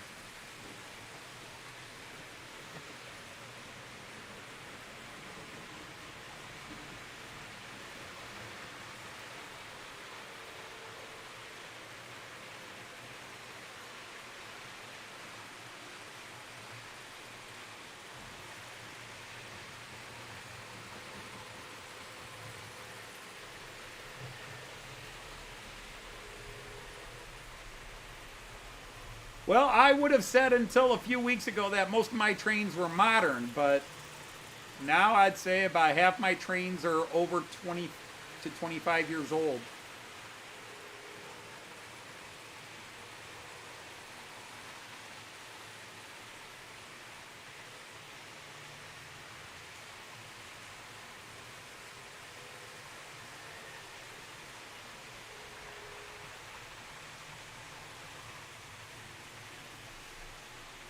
Yeah, but you're O scale. I don't think Noke or Fowler does O scale. I think they do N and HO.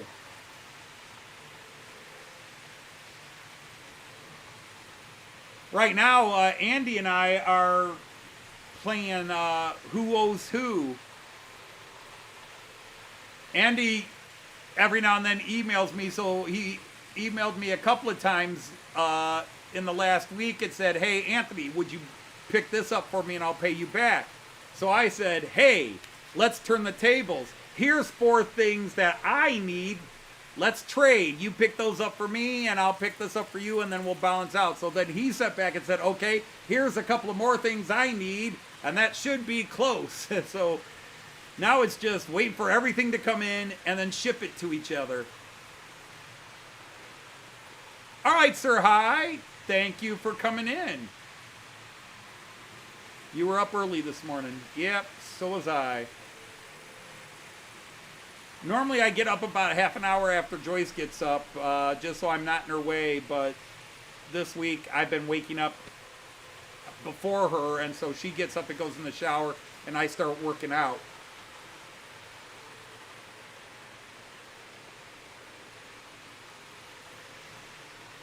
Yeah, that's true. Fowler does make a TT one.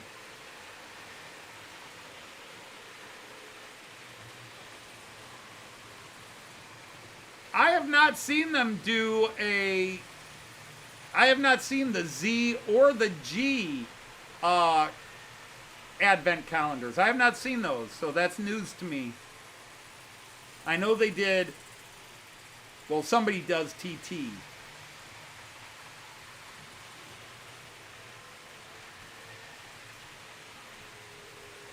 All right, well, thank you for everything, Nancy and Herb. Take care of you guys. Thank you for the opportunity, and yeah, it's been, I'm very thrilled to have been running so much of Herb stock the last couple of weeks, and this one where it's just all his stuff. I mean, there's things I obviously can't run because they're DC, and I don't have cars that I could run with them. You'd worry if they did a T-gauge counter. That would fit inside a matchbox. No. I should do a lesson on that, but I think it would offend people.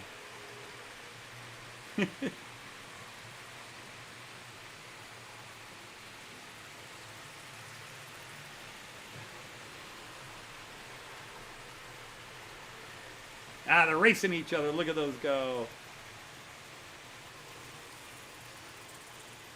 The Class 18 pulls away from that little KLVM.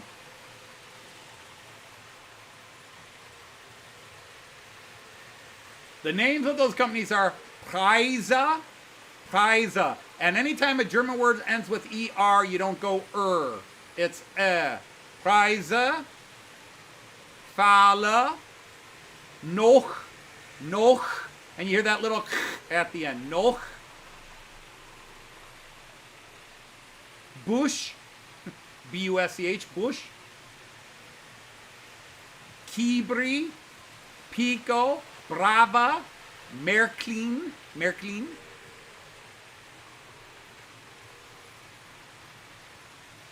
Foma.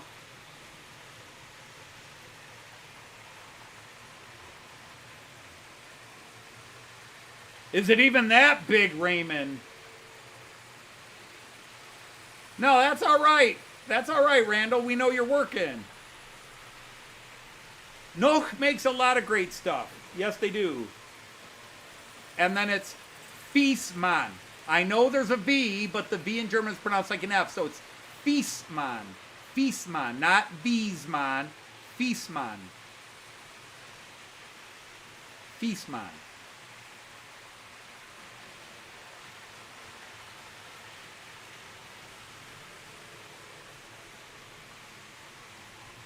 Well, thank you, Greg. I'm sorry to hear you have the side effects. It's been actually cool to see you posted 2 or 3 videos in the last week, and you got out and about with the family there to that little train place, which was cool. Yeah, Auhagen.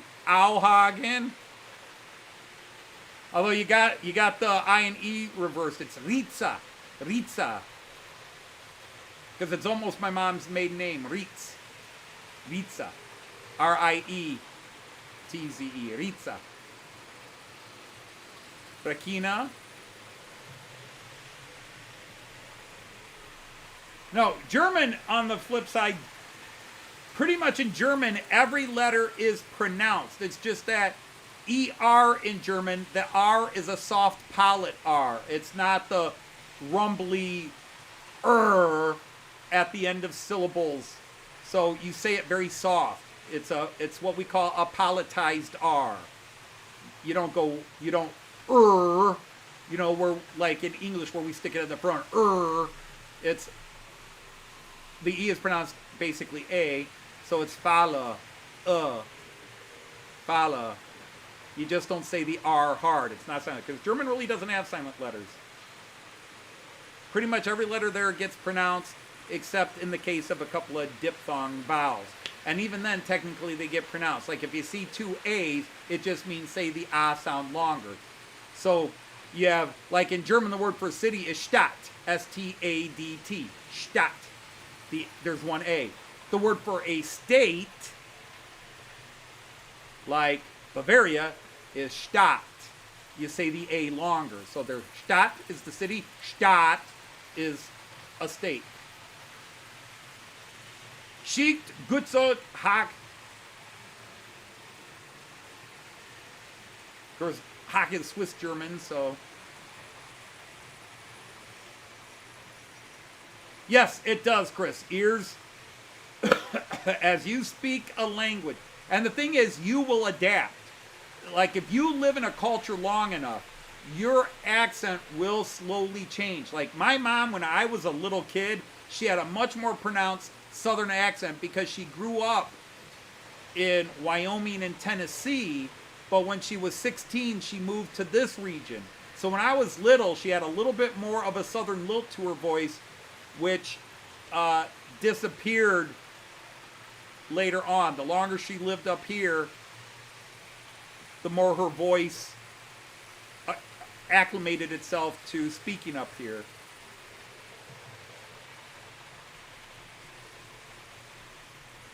Can we start speaking English again?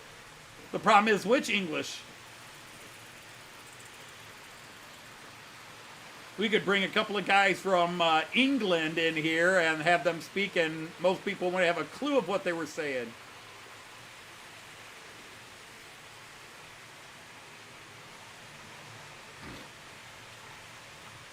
Sachsen-Modelle, Sachsen.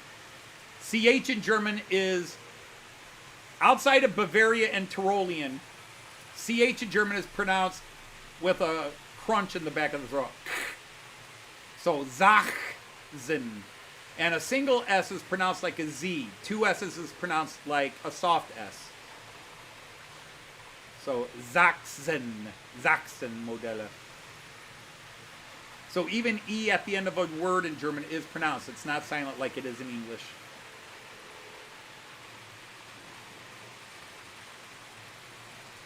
Yeah, because you live longer in Australia. But even your family, like George and that, Attila, I'll bet if you got a tape recorder of their voices, a recording of their voices from 20 years ago, or when they first came to Australia versus now, I guarantee you their voices and accents have changed. Sieben Modelle, Tillich. And G, depending on where you're from, in German, can be pronounced like a K, or like the CH, that sound. So you can say Tillich, with the hard K sound, Tillich.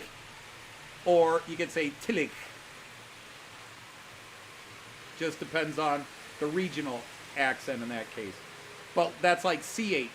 See, I grew up speaking a lot of Bavarian German. Because the relatives I knew most spoke German, spoke Bavarian. So instead of saying ich, like I should have, I said ich.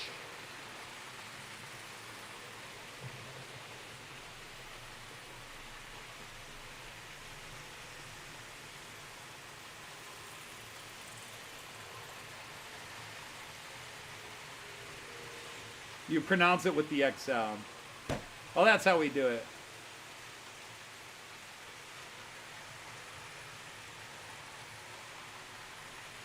Yeah, now see, David, my daughter is learning Welsh. My oldest child is learning Welsh. I learned Celtic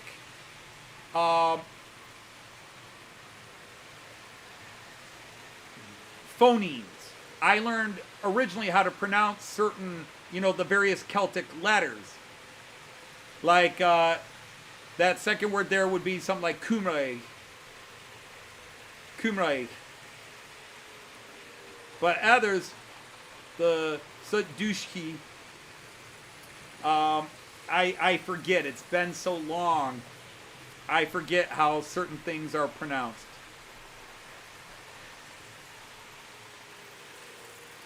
You feel sorry for her.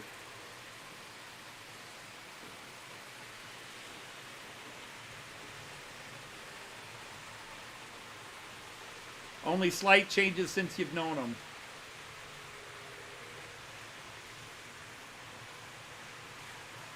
Yeah, because Cumra, of course, is the Welsh word for Wales. I know that much. This is a question most people should ask when Wales. Now, the funny thing is, when we were in Wales, we spent just under a week in southern Wales and just under a week in northern Wales. It was like 5 or 6 days in southern Wales. And there was definitely one area spoke a lot more Welsh, especially when they knew you were a foreigner, than the other side. One part would speak English if they noticed you spoke English. The other people would speak Welsh as soon as they knew you were from out of town.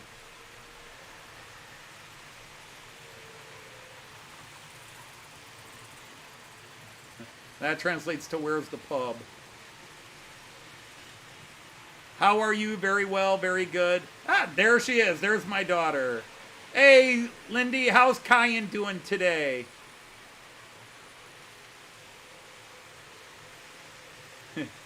Be nervous. So if you are new to the channel, Lindy Loves is my eldest child, my elder daughter. I have 2 daughters and a son. So how is the little guy? Because Oma's not here yet. I haven't even heard her come home. I haven't heard Lizzie come home either. Now see, David, I was hearing it was the opposite, that more and more people are pushing their kids to learn Welsh and that it's now officially taught in the schools. And I thought in Wales, the kids now have to take.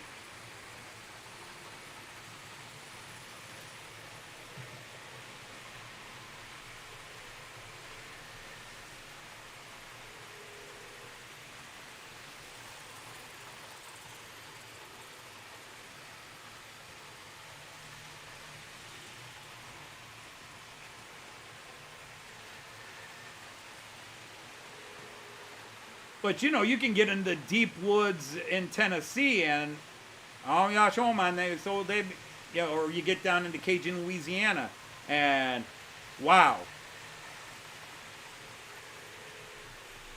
There's a lot of still coughing fits, less often, energy is close back to normal. That poor dude, he has not had a normal week since we left for the UK. Because he didn't come over Thursday, and he had missed a day the week before because he wasn't feeling good, because he had missed a couple of days at school. And then we went to the UK on a Thursday, so he missed me there. And then when we came back, I didn't watch him on Tuesday, and I watched him on Thursday, and he wasn't feeling well. And then the following week, we missed a day, and then this week I saw him Tuesday, but I didn't have him yesterday.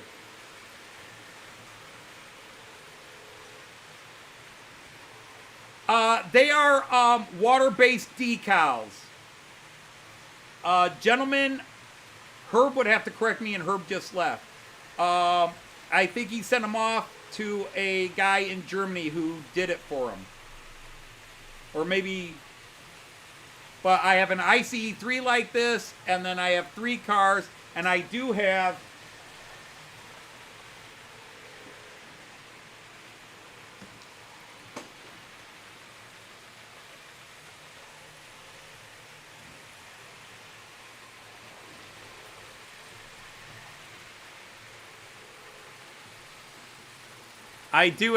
a lot more. So I could finish the train. I could do like Well, easily 5 more cars. I could do a complete set there. The biggest thing I need, what I need to find is I need to find an ICE3, one of the 3778 series, you know, 37780 to 37788. I need to find the power car, you know, the restaurant car that had the motor and decoder in it. I need to find one of those because I've got an ICE3, but it doesn't have the power car. It's just the it's the 2 cab cars and 1 passenger car. So I need to find. I've got spare ICE3 cars, but I don't have a spare power car. And I don't want to have to buy an entire ICE3 set just to get the power.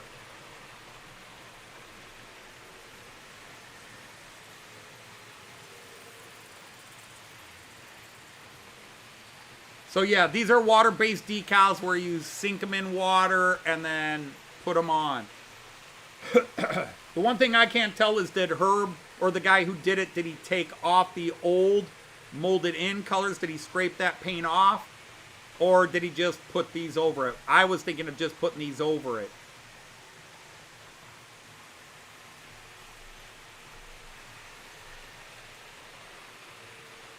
No, I didn't see anything, sir.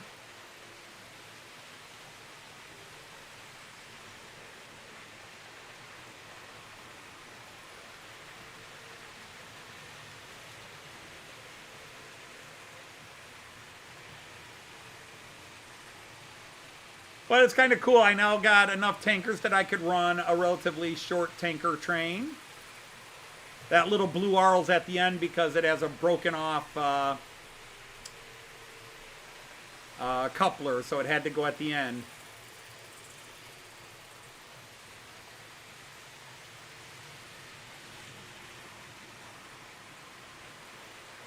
Yeah, but Raymond, the thing is, the ICE3 already has the cabs done, so I would need the actual power, the motor. So, and since these are those pin couplers. Now, in fact, was it Chesty Trains in his video, or was it a different guy? Was telling me that the ICE3 from Piko and Märklin, you could actually interchange the cars, that the pins are the same pins.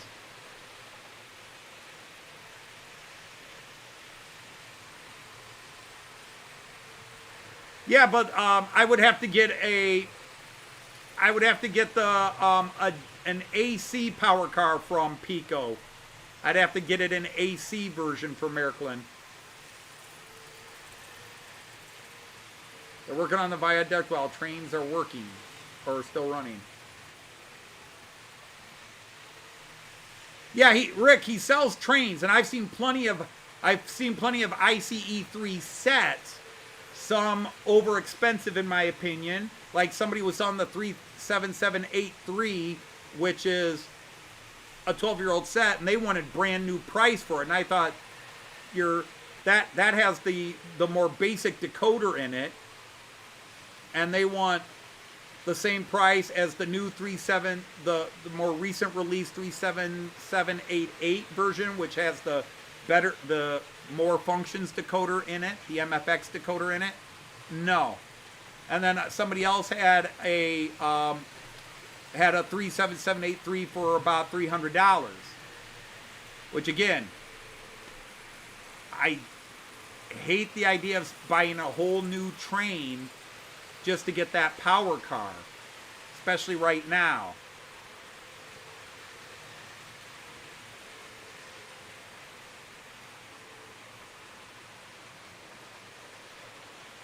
I'm very happy with how they're running.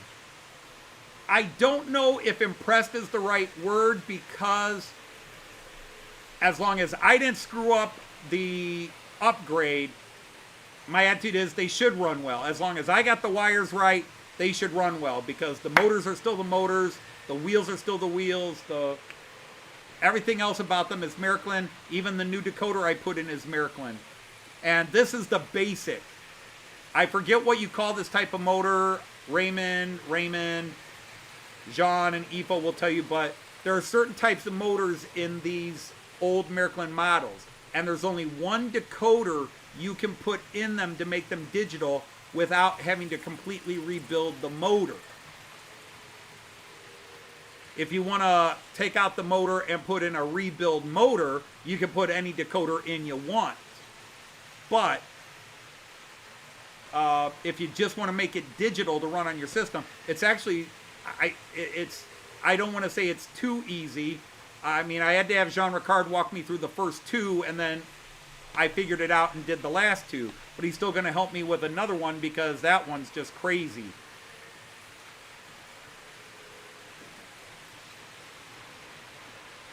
Hey, good night, Brian. Thanks for coming and hanging with us. But I don't know, Jean, if you saw, I did have the BR-18 smoking. It was smoking earlier. I turned it off here as it was starting to run low. It's just that it's the old Märklin. So open frame motor, whatever you call it, but it comes with that little relay section. And you just, you know, I got to give credit. Jean teases me about it because I can't believe it. But they designed that decoder to fit into the slot where you take out the relay. You rip out the relay, put in the decoder, attach the wires to the correct places, and bam, it's digital. So it's about as easy an upgrade from analog to digital as you can get. Uh-oh. Hey, 24, what's this? Hey, BR24, what's with that little stop in there?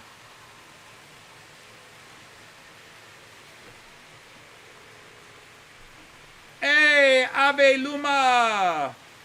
Guten Abend, Luma. Hello, Luma. Nabend.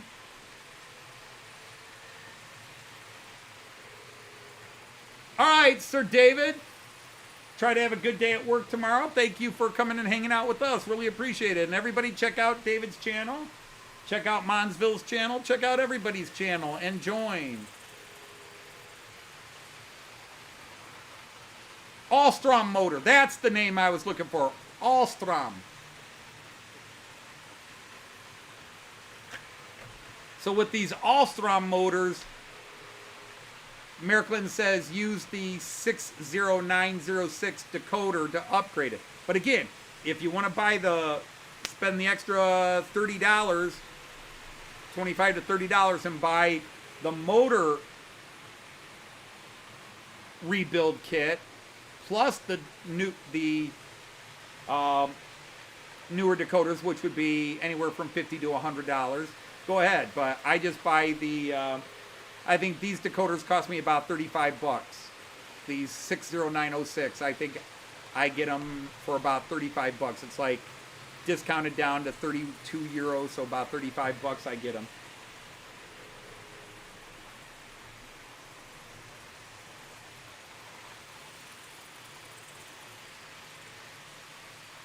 Yeah, I understand that, but then there's having a weekend off versus working a weekend. That was one of the perks I had. I had weekends off guaranteed. I worked 5-day weeks. Never more, occasionally less. I had both one of the easiest jobs and one of the hardest jobs to do at the same time.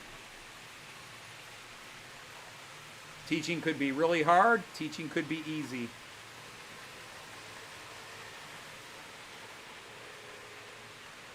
Yeah, Raymond, that's one of the things I'm...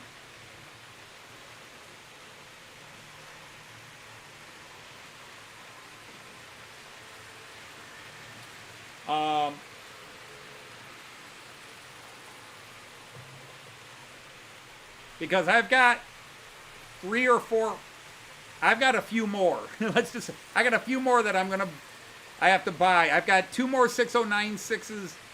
60906. I've got 2 more decoders Monday, and I think I've decided the next 2 locos to get traded.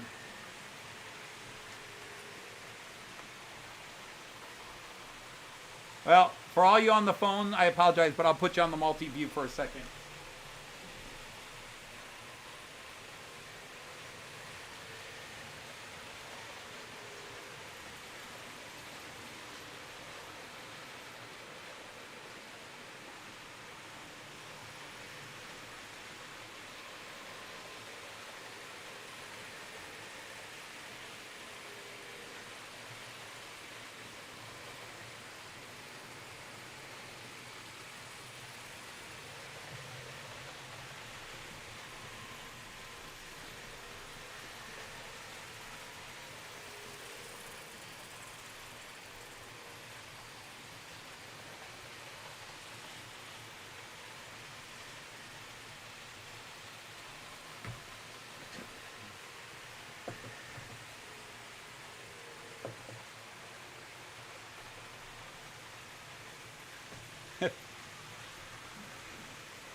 Poked and prodded by doctors. Well, how do, Daz? Great to have you here, Sir Daz. Welcome in. Welcome in. All right, so I'm going to go to this screen for a bit. You can kind of see trains on the side there. The next item getting digitized is, after a 1.5 year wait, Horst Schienenbus is going to get digitized. I probably should have done it first, but I really wanted to get these 3 locos. So this guy is the next. It has the Alstrom motor in it with the relay, but man, I'll tell you what, this thing is, all the wiring is yellow. Every single wire in here is yellow. So making sure I follow each wire, and where even the power wires are yellow. Everything's yellow. There is not a non-yellow. Even the wire coming up from the ski or shoe, the Schleife, is yellow. So that's the next thing to get digital. So by this time next week, this guy might be running on my layout. He might be running the short track. And then, I'm almost embarrassed to say it, this guy's going digital. This little shunter. Why? I don't run shunters, but he's going digital.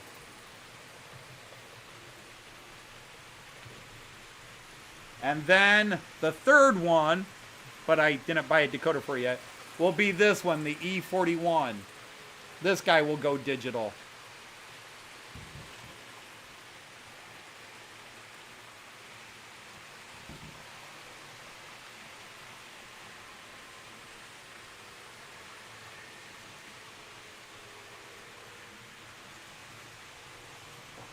And then this guy is going to go, and this is a home paint job. Somebody painted this. But I'm going to have a little Purcell train running. I've got like 5 cars that say Purcell on them. And I've got a train that says Purcell. So I'm going to make this one digital just so I can have a Purcell train, because why not?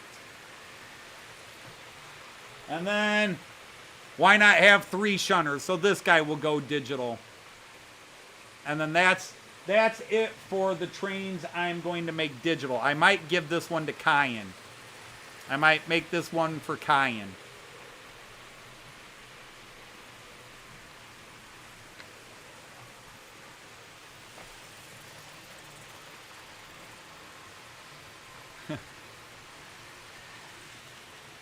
Did you like that E41? See, this is one where, when I see these in magazines and old layouts, I go, man, they made ugly locomotives back then. But now I've got it, I'm like, yeah, it's kind of cool. I'm still an Era 6 guy, but I've learned to appreciate the elder statesmen of my hobby.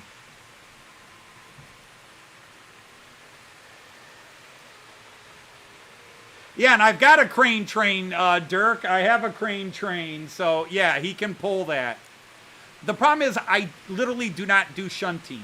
I do absolutely no shunting. My hands are my shunters. Hey, did I see Mom and Son? Hey, Ray, happy birthday to you, Ray. I'm waiting for Joyce to come down. Sooner or later, she'll come down. She'll come down. Almost caught everybody there, but there we go. Herzlichen Glückwunsch. Ah, yes. Alles Gute. Bon anniversaire. There you go.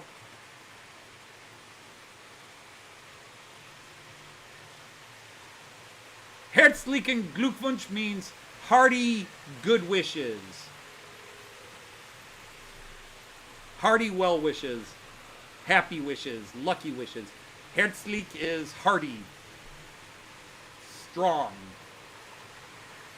Cordial. And then Glückwunsch is wishes. Wishing you well. Wishing you Glück by itself can mean luck.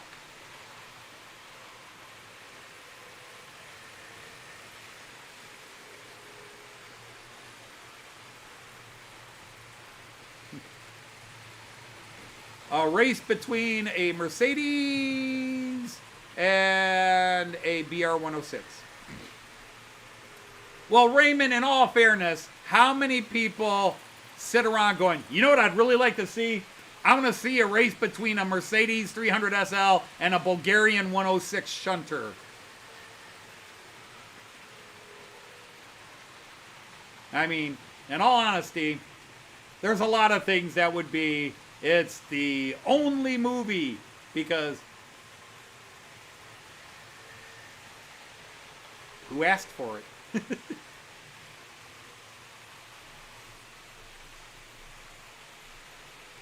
No, Nikolai, listen to me, Nikolai. It's a great idea. We have Mercedes and it chases the shunter. Everybody will love it. It'll be a car chasing a train. And it would be a Mercedes chasing a train, Nikolai. I tell you. Sergey, I hear what you're saying, but still. No, trust me, it will be huge. At least 2 Americans will want to see it. Sorry, I'm being mean there, aren't I?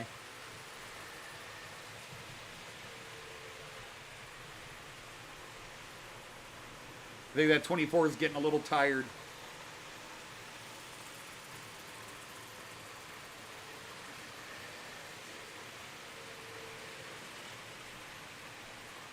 Oh, I keep turning up the wrong one. That's why. Dummy, dummy, dummy. This one. Here, let's turn you up a bit. There. Oh.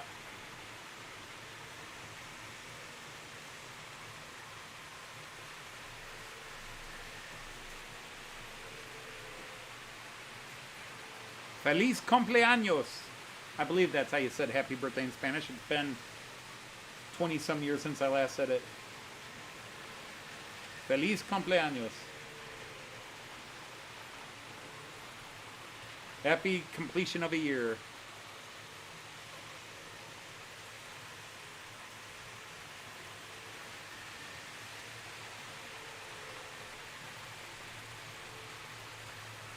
Or as I always call it, Happy Womb Liberation Memorial Day. Because everybody says happy birthday, but it's not really your birthday. Even the French are more accurate. They say bon anniversaire, happy anniversary of your birth.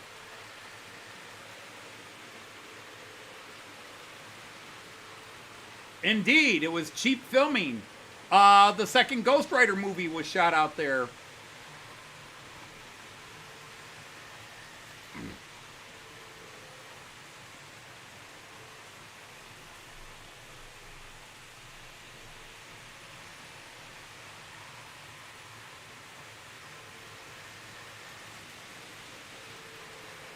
Now I need a 103. Well, if I'm going to get a 103, the 103 I'm going to get is the... I'm going to get basically sort of the Rheingold or TEE livery.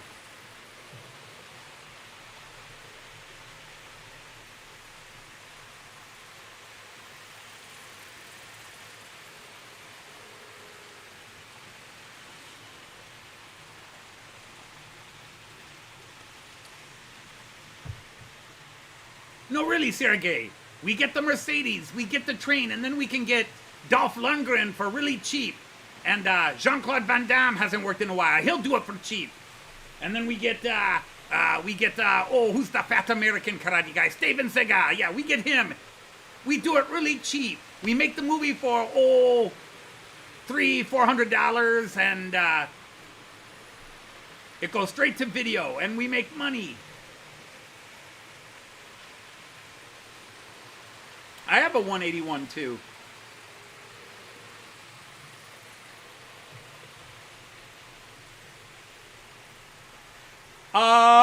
Actually, the ozone is wearing off a bit. I think it's either that or I'm nose blind to it now.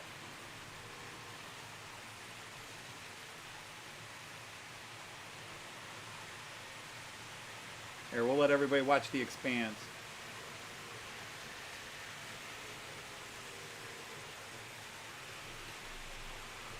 I'll say probably the biggest criminal for the ozone is that ICE2 right now. Or is that an IC1? I forget which one. Let's look over here.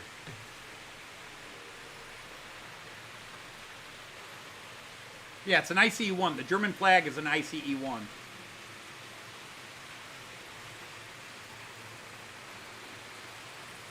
Good question, Dino. I don't know where she is. I knew she had a lot of work to do again. She hasn't been coming down here. Well, last week she was home, so she was here on her usual time. But yeah, she hasn't been coming down until quarter after. A couple of weeks ago, she didn't come down till 5:30. She just doesn't respect her 5 o'clock be here time anymore. I work for my own hobby. What? Uh-oh, somebody used that word again.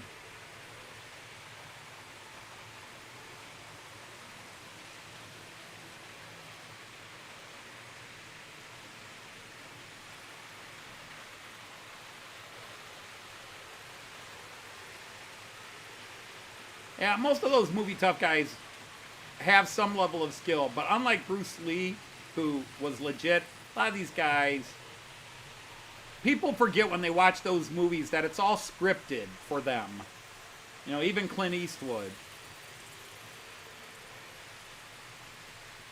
Clint Eastwood was actually a gigolo in his early Hollywood career. He was a kept boy. He was a sidearm piece for an older movie director's wife, and she got him into some of his first movies, including some low-budget sci-fi movies.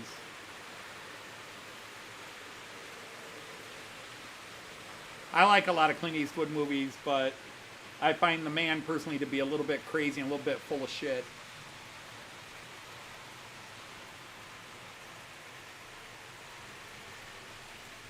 Uh-oh. Hey, little fella, are you getting tired? Do we need to give you a break? 3 hours was a lot to ask of you today, and you keep stalling at that same place, which is, it's just a little bit of a bump in there.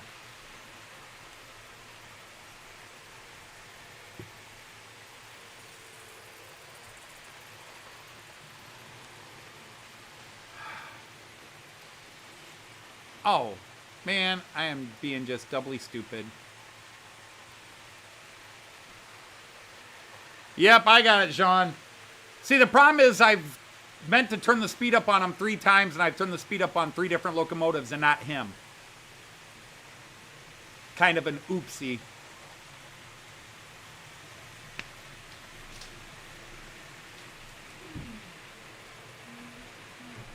Hi there. Hi. Your adoring fans have been demanding your presence. Oh, well, yeah. What a day, though. Yeah. I told him you had a lot to do. Did you need to work on this? Say what? Oh, I never set it up on here. Hit refresh.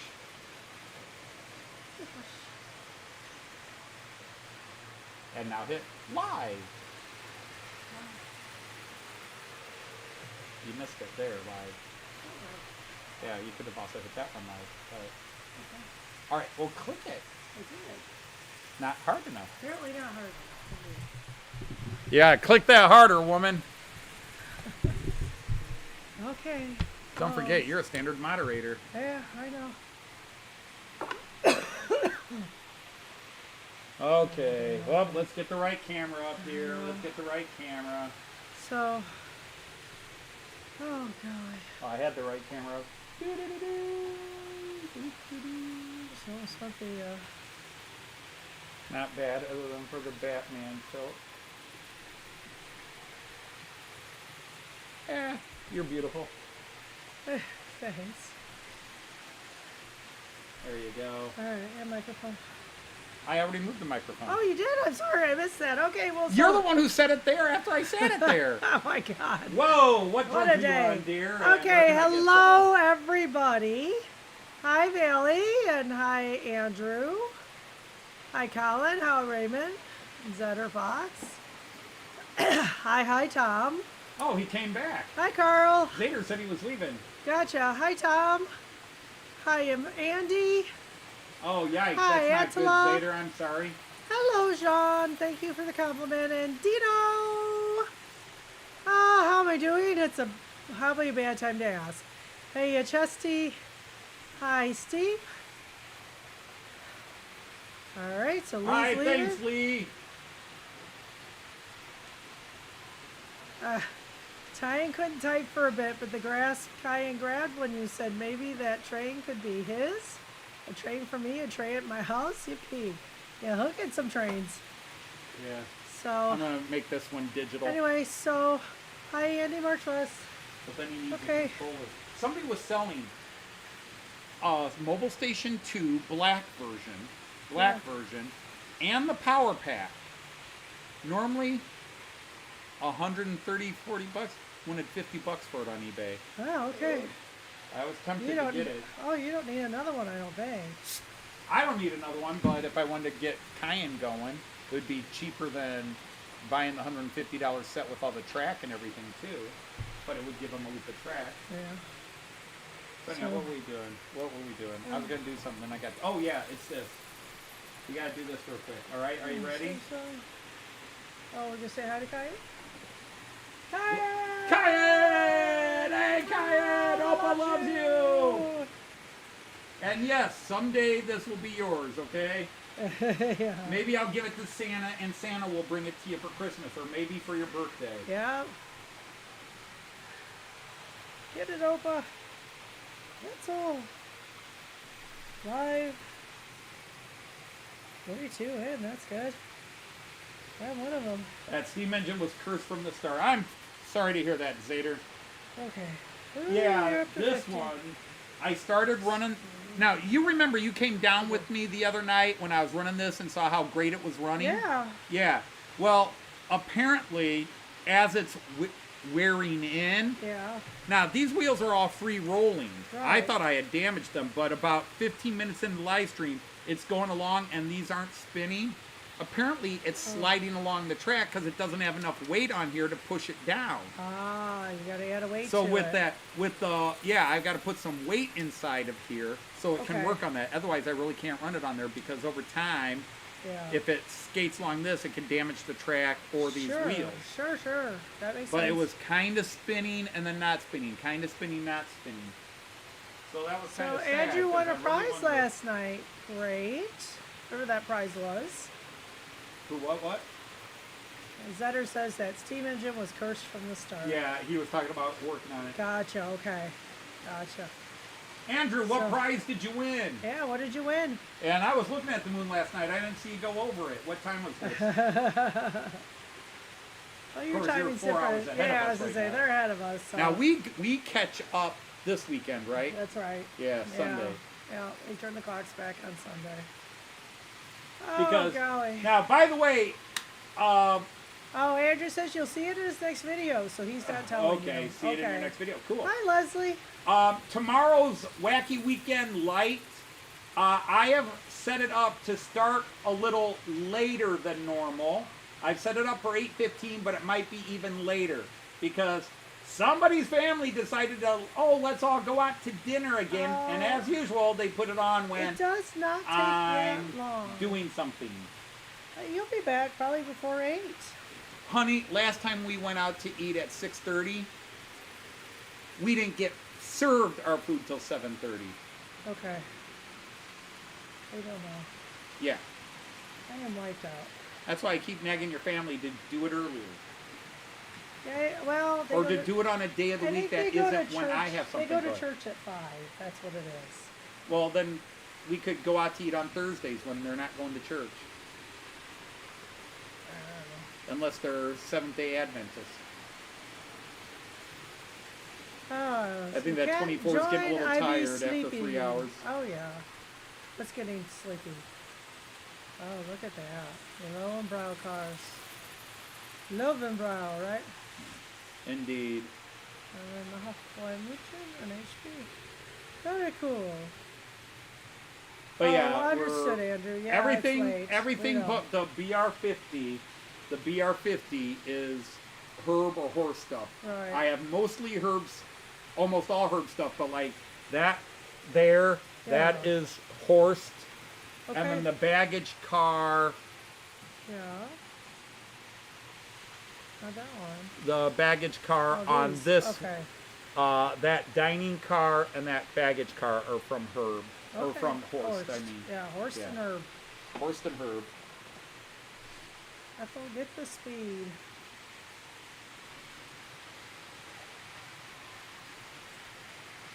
Attila says I can have lunch early. Okay. What's that? Attila said he'd have lunch early. Is Attila not Attila? Joyce, just don't bring that boy to family gatherings. Boy? Boy? What boy are we talking about? Yeah. A boy is a man. You know what I'm referring to. And I've got, and yes, I'm a man because I'm missing the hair, and I've got the hair in the wrong places to show I'm a man. Oh, man. Definition of man: having hair where you shouldn't have hair when you were young, and missing the hair you needed when you were young. Yeah. Yeah, I can follow. You know, see, and I was talking about how helpful Jean Ricard was being. Oh, now he's being a smartass. And of course, he has to be mean to me, always be mean to me. And he somehow thinks that this will ingratiate himself to you by being mean to your husband. Don't and be not mean to my understanding that husband. you'll give him an uppercut to the nose if he's mean to your That's husband. right. Bring my baseball bat there, Mr. Artie. Not Artie, Mr. Jean. I'll bring the baseball bat. Your balls, you've been tugging at the wrong hairs. Is that boy the newly gazetted Captain Gibbons? No, that boy is the newly gazetted Captain Sharp.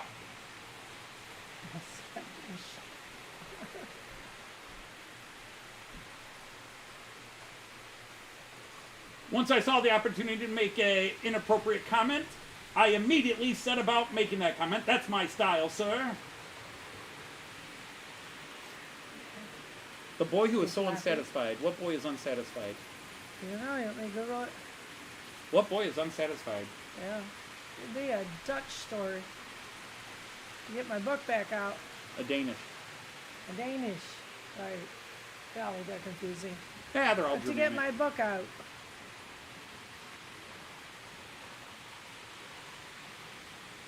If I'm confused, some of my kids. That's my style, sir.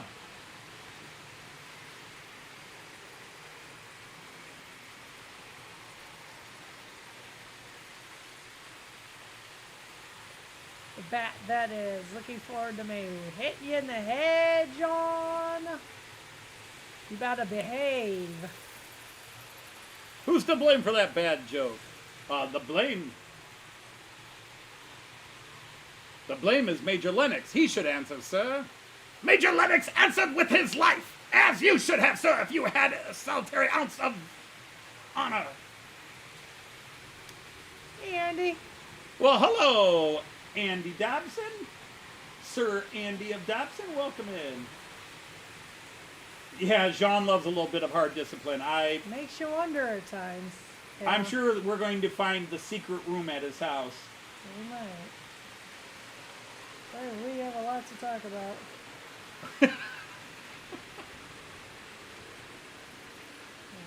Oh, really?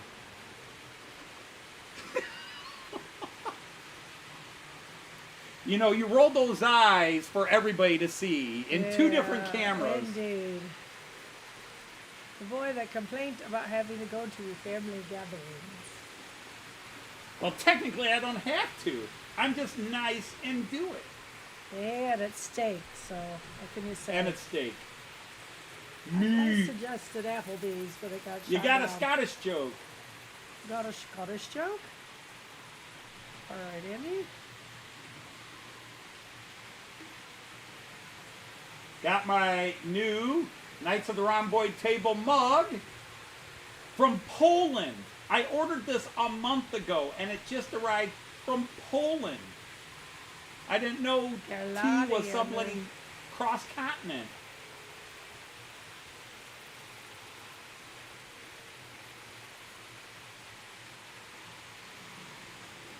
Sharp's reason you want to get the... It's not a LWR BDSM cross. It's called a precedent Triskelion. It's not a cross. Class 240 Olivero.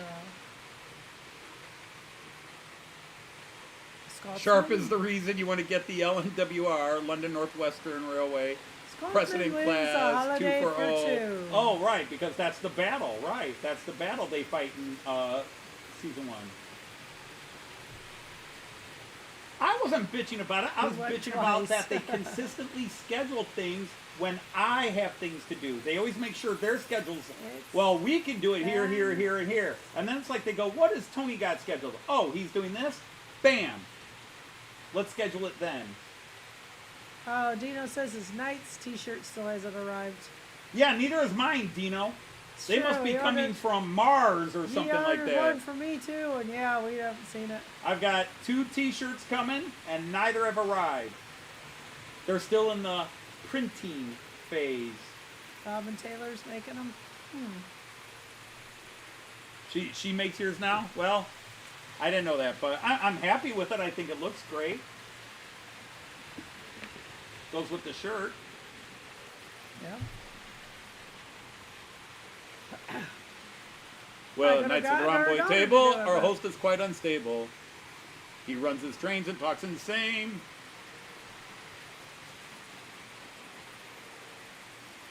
Well, you can. You just got to follow the link in all my Nose videos itches. What to does the that train. What? What does what mean? The mug I gave you is what rubbed me. My nose itched. I said, what does that mean? Andy has his gloat. Yeah, Andy got his t-shirt right away, man. That's what I want to know. How'd you get yours? And mine's still... You ordered yours after I ordered mine. Because I ordered mine before they were even made public. To the factory. You know, I don't advertise my stuff. I don't advertise my stuff. I don't point it out. I don't tell people to buy it. But people say, hey, I saw you wearing that shirt. Where can I get that shirt? So I have a store. Because I make that stuff so I can buy it. So I have this mug. I don't even drink coffee. Oh, you want to hand me that? Beer glass? The glass behind it. That needs taking up a wash. Let's see. Yes, it does. You could get the Model Train Outsider tumbler. Knight of the Rhomboid table, coffee mug. But see, I designed these so I can have them. Where's the Because if I tried to use my name Dodge, the frickin' car company would put a cease and desist on me for stealing their copyright.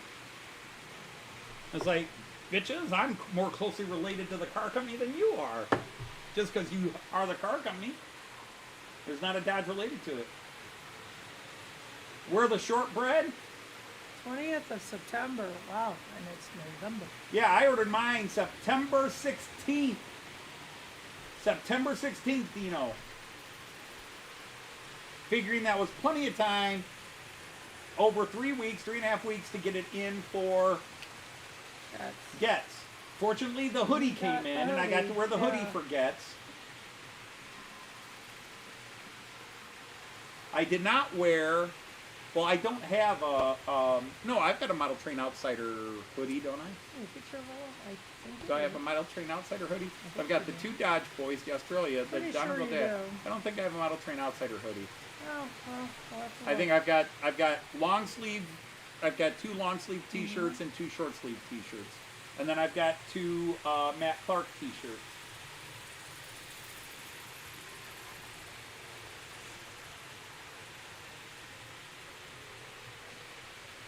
Oh, that's cool, Leslie. With a cup of That's cool. Yeah, Chris got his. He was the first one I saw get his, and then.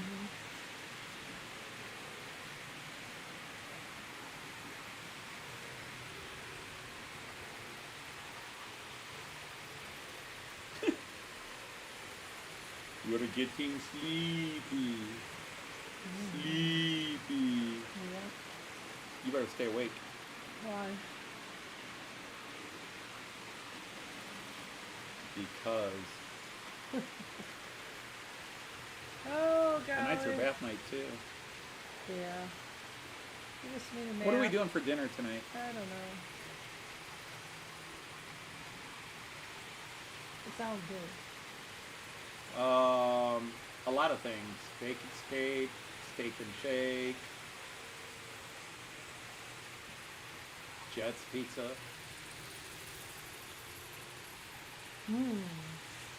That's the debate, Andy. See, we just started that debate. It's about that time to start that debate. But no, I'll tell you, the 2 stars, there's a lot of stars today, okay? But the 2 big stars, the Class 200 has just been flying. Look at him go there, Yeah. that old guy right there. Right? The V200, he's been flying, and the Class 18 up there has been chugging away. The 24 is starting to get tired. The 24, Okay. he's starting to get a bit tired. Or she. I didn't look that close to see if it was male or female. Do you guys gender your locomotives? And I'm talking you personally. I'm not talking about that they have names, like the Duchess of Sutherland and the Sir Nigel Gresley. Okay? Hi, Eric. Hey, Eric's back. Hey, Eric. Do you gender them? Like, I tend to refer to my trains by he. Sean. Like, he's being a jerk. He's being problematic. He's doing a great job today. I tend to make them he's. But I've watched channels where guys refer to them as she.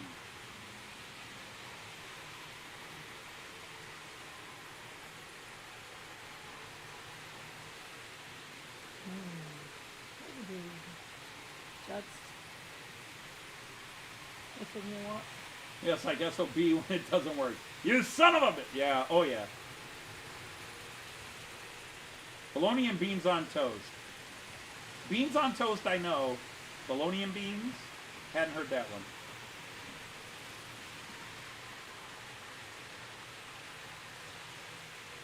Actually, it says depends on what That the IC locos one look is like. a tired one. It needs a tune-up in the motor. All depends on what the locomotive looks like. Interesting. I just tend to refer to all my locomotives as he. I make them male. Why, you son of a, you know. Leslie. All your his traits are trains gender fluid. Well, I just wonder because I always refer to it. I tend to refer to most cars as he's, except for Fords. What are Fords? Bitches. Gotcha. Look at that little bitch. Thinks it can compete with a Dodge. Yeah, there's that. Oh, buddy. You've only been with me for close to 40 years, and you didn't know Yeah, that? Well, I guess. We're going on, what, 41 years together. 41 years I've known you. That's a long time.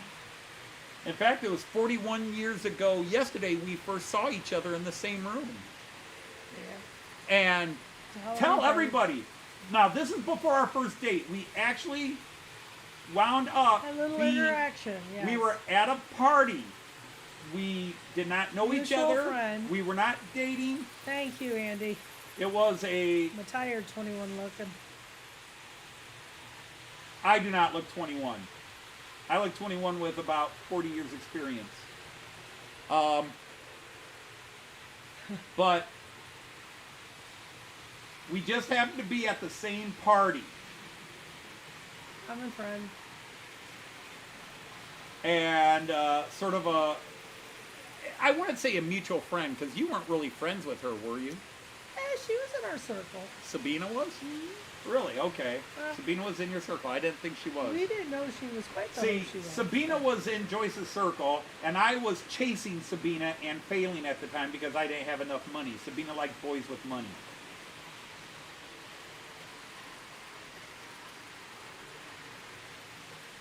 If they are acting up, they might be female. Interesting. Like we're difficult or something. But anyhow, Joyce, why don't you tell our audience, what was the first thing you tried to do when you met me? Strip him. As peeling at his layers. It was a costume party, and I was dressed as a mummy, and Joyce was trying to take my bandages off.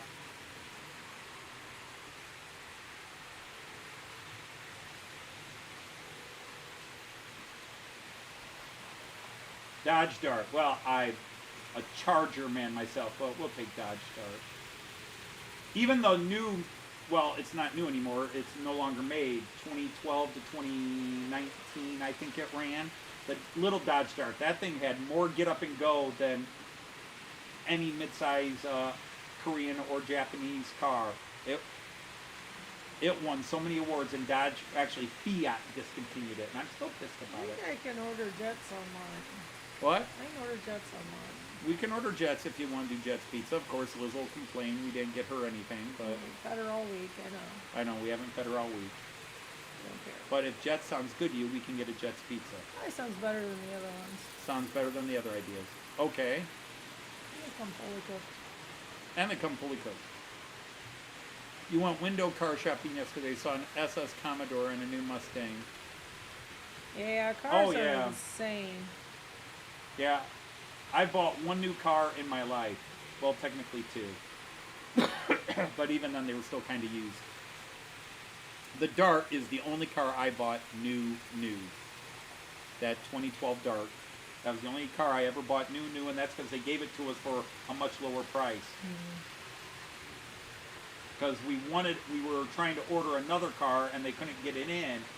A different version of the Dart, and they said, "Well, we got this one here. We'll just give it to you for the same price." Remembrance, Chris. Remembrance, Chris? Ah, so you share mine and John's age. You were born 11 a.m. on November 11th. Wow.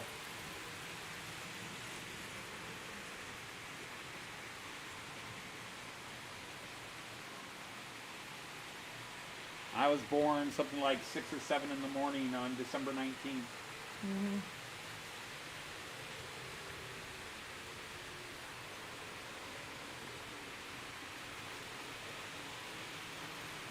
Oh boy, did I misunderstand that. What's that? Okay, so I'm gonna go order. I don't know. I suppose. I just don't think. The steak doesn't sound good. Steak and or the. You want to do Arby's? Arby's doesn't sound good? Yeah. Okay. Steak Escape. That's the Yeah. That Marco's doesn't sound good. Marco sub. It's better than that. What? It sounds better than that, but we still wouldn't. Jets sounds better. I said the Marco subs are better than the other sandwiches, but Liz won't eat anything. Right. Yeah.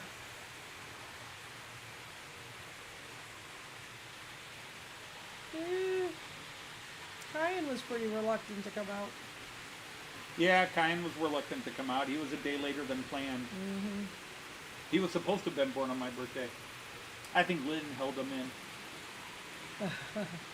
Yeah, Armistice Day. So he was an armistice baby. He was born at the 11th hour on the 11th day.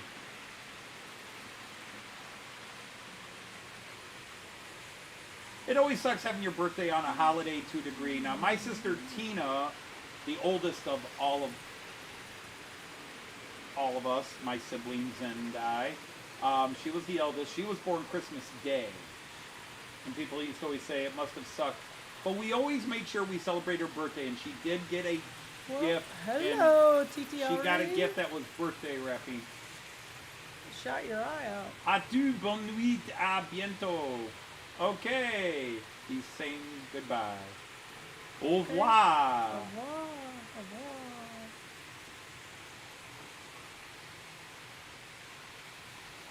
Bonne nuit.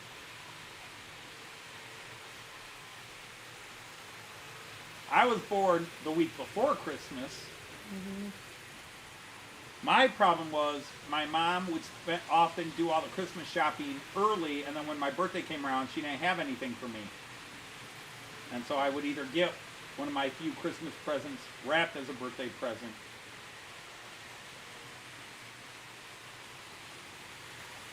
Because I had a sibling who counted.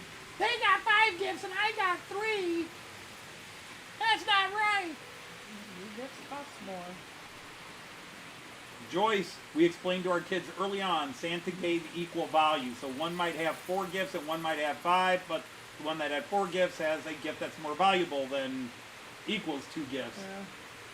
But our kids were great. They never fought over stuff, over Christmas and things like that. They were just all too happy.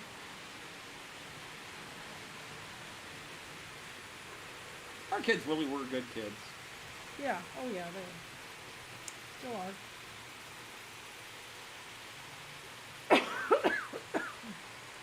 So I don't think we made a decision. So what? I don't think we made a decision, or have we? It's Jets or Marco subs. It sounds like those are the two that you were okay, not okay, or were okay with. Jets, Marco sub. Jets, Marco sub. Jets. Jets. Jets it is. Okay. Maybe I'll run up and order it. You can't order it from here? I don't know. Maybe I can. You could order it from here. People could watch you cook. I don't know if it remembers my password.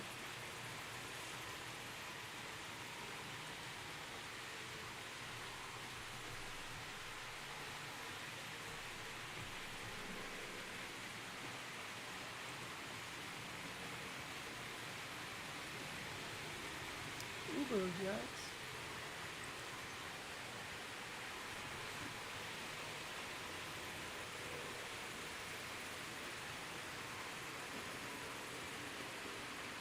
Well, it's got it remembered as the local, so you might be all right. Yeah. Do they have a quick reorder?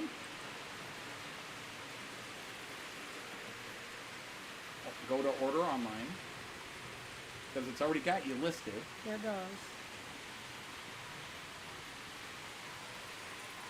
Yeah, it's got you signed in already. Okay, super.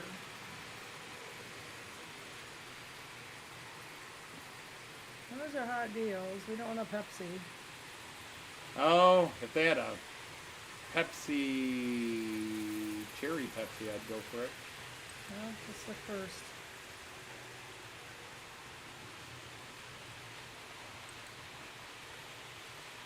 Am I hitting it? Maybe it's below it. I'm not paying attention to it. It's below it. I'm not Cherry paying Pepsi, there you go. attention. Okay. Change it to, change size. 20 ounce. Add to order. Bingo. Bingo, bango, bongo. We're cooking like grease here. We're ignoring you guys. We're taking care of dinner here. I was born before the Queen's birthday long weekend, or as we called it, Cracker Night. You want an 8-quarter pizza? So you're calling the Queen a cracker. You want an 8-quarter pizza? Sure, why not? 8 quarters.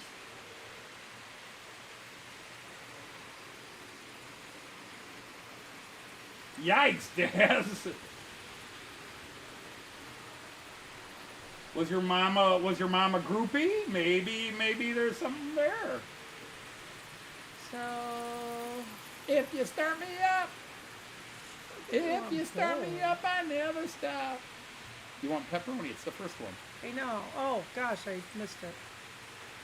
I always extra it because Cheese. seems like Extra. they don't put enough on. Yeah. And I really like their bread. I think they're the true. All right, so get their bread then. I'm getting there. But you're just talking like you're not sure. Triple cheese turbo sticks. All right. It sounds like it's going well so far, dear. All right. Buy coupons, honey. Yeah, none of them will work. Usually. You're going to lose your mind if they come up. Well, Raymond Anthony, why would you even put that out there in the universe? Because once you put it out in the universe, it comes into being. Old adage, science teacher mine used to say, if you could think it, it could exist.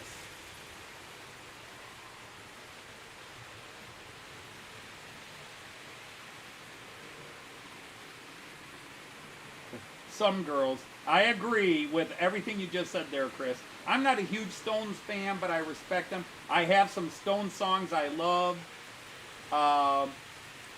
With about a 20-year gap where I hated everything they did. And then, well, since the mid-'80s, another 40-year gap of everything they did. But I love Can't Get No Satisfaction. Oh, I need to be over here. Gimme Shelter is awesome. Street Fighting Man is probably my favorite song by them. Jumpin' Jack Flash as well. The thing is, the Stones really were a one-trick pony. You just always had that Keith Richards guitar chord, bring, and then you go into the song. Whether it's Start Me Up or Satisfaction.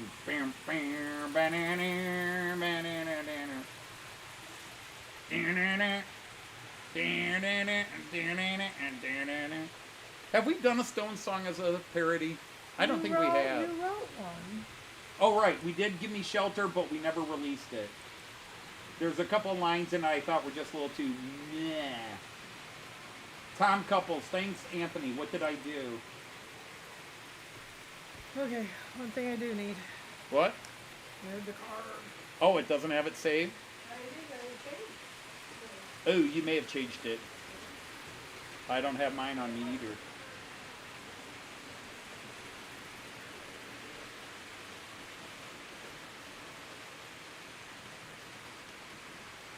The Zombies. That's a good group.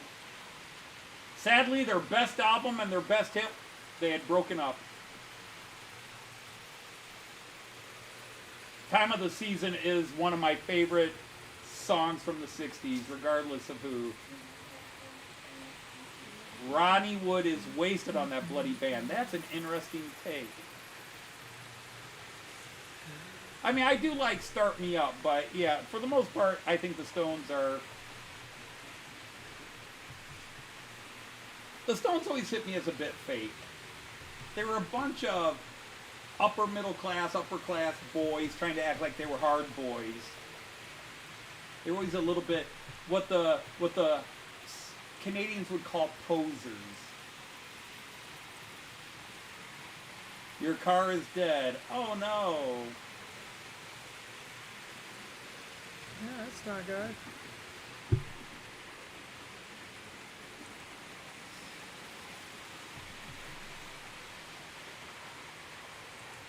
Oh, that's expensive. Indeed it is. More than most pizza. Indeed it is. Yeah, okay. And once again, you have provided for your family. Yep, good for me. That being you.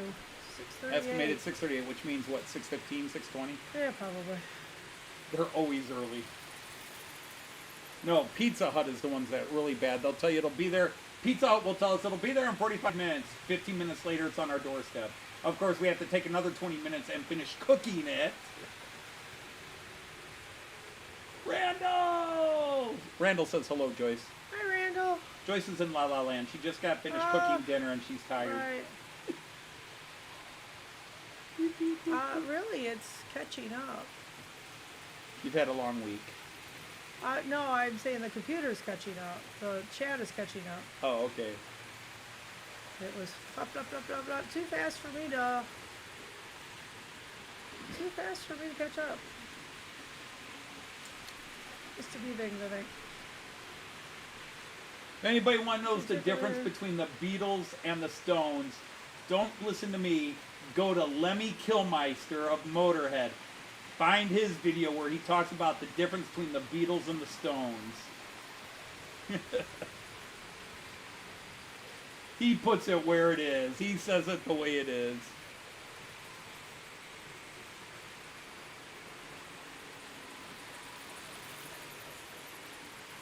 Well, the problem is they're trying to rush everything through, so they don't cook them quite long enough. When we get pizza, it is always about 10. First of all, it comes 10 to 20 minutes sooner than they said it would, but it's always undercooked. It's great once we finish cooking it. It's actually just fine. I used to hate Pizza Hut pizza, and now it's probably my favorite, although Jet's is pretty good too.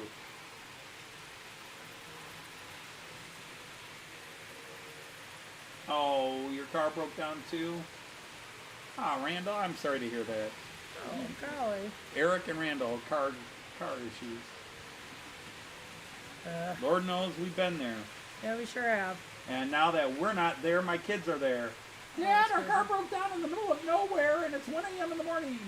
Yep, I'll be there. Independent mom and pop place wasn't meant to be cooked. By them or by anybody? Oh, there are some places, yeah. There are some places that do that where they just...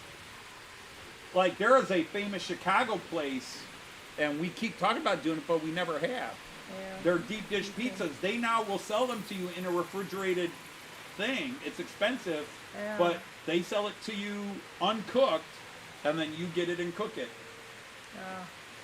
Yeah, Pizza, we have to throw it in the oven.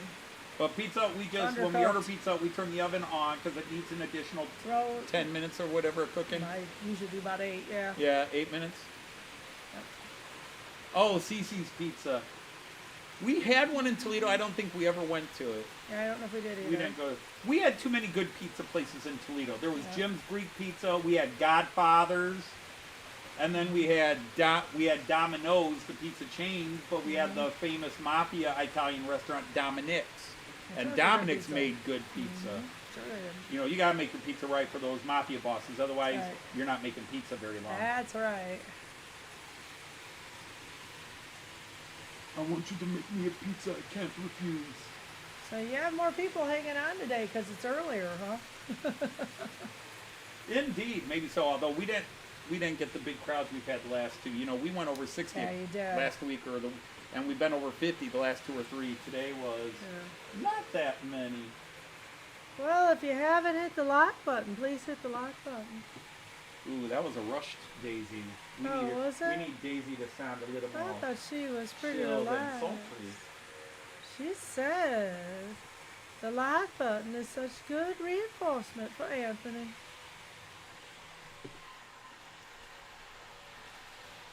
That guy sounding tired.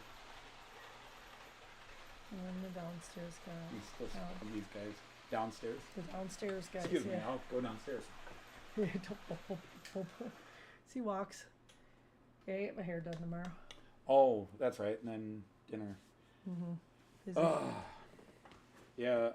Tomorrow? Yeah. Or is it next weekend? Next weekend, the biggest model train show in Michigan. Ah, okay. I think it's next weekend.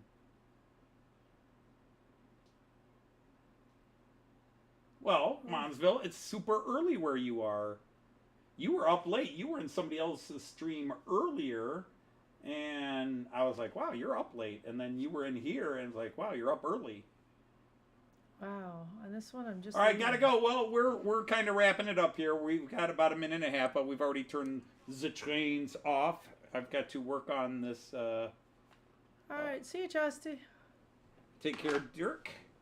Sir Dirk. Yeah. He's behind time. He's a Queenslander. Yep. Great live stream, as always. Yeah. Yeah, kids were... Actually, they were crap. The difference between the Beatles and the Rolling Stones is the Beatles knew when to stop while on Mine top were instead of dragging out 40 years of crap. Emotional. They just... Oh. Who, what? Oh, the crying today. Oh, all your kids? Aye. Sugar, buzz, emotional. I suppose it just looked at them, yeah. Oh, it was rough. I asked my dog how his day was. He said it was rough. Rough, rough.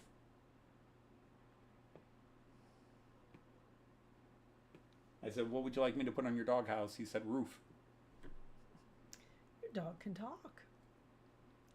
Communicates pretty I asked him well. his favorite baseball player. He said, roof. He can go for a Indeed. while. Yeah. All right. All right. So, we want to thank all of you who came out and spent part of your Friday night with us as always. Yep. The loyal, brave the few. Got a few videos. Go back and check out some of our songs because it was funny. Mark from Donegal Dad put out a little short where he was talking about this is what happens when you spend 500 euros at a train show and he's sleeping on the couch. It immediately reminded that line in Stuck at a train show. Stuck at a train show. Yeah. I hope there's fun under your attic lights because you'll be sleeping on the sofa tonight. Yeah. But yeah, go out, have some fun, check it all out. Mm-hmm. But anyhow, our thanks to you. So we will say, on behalf of all Knights of the Round Boy Table, Auf Wiedersehen Choose. and happy trains. Take care, everybody. See ya. Whoops. Try to knock over that water while we're at it. Yeah.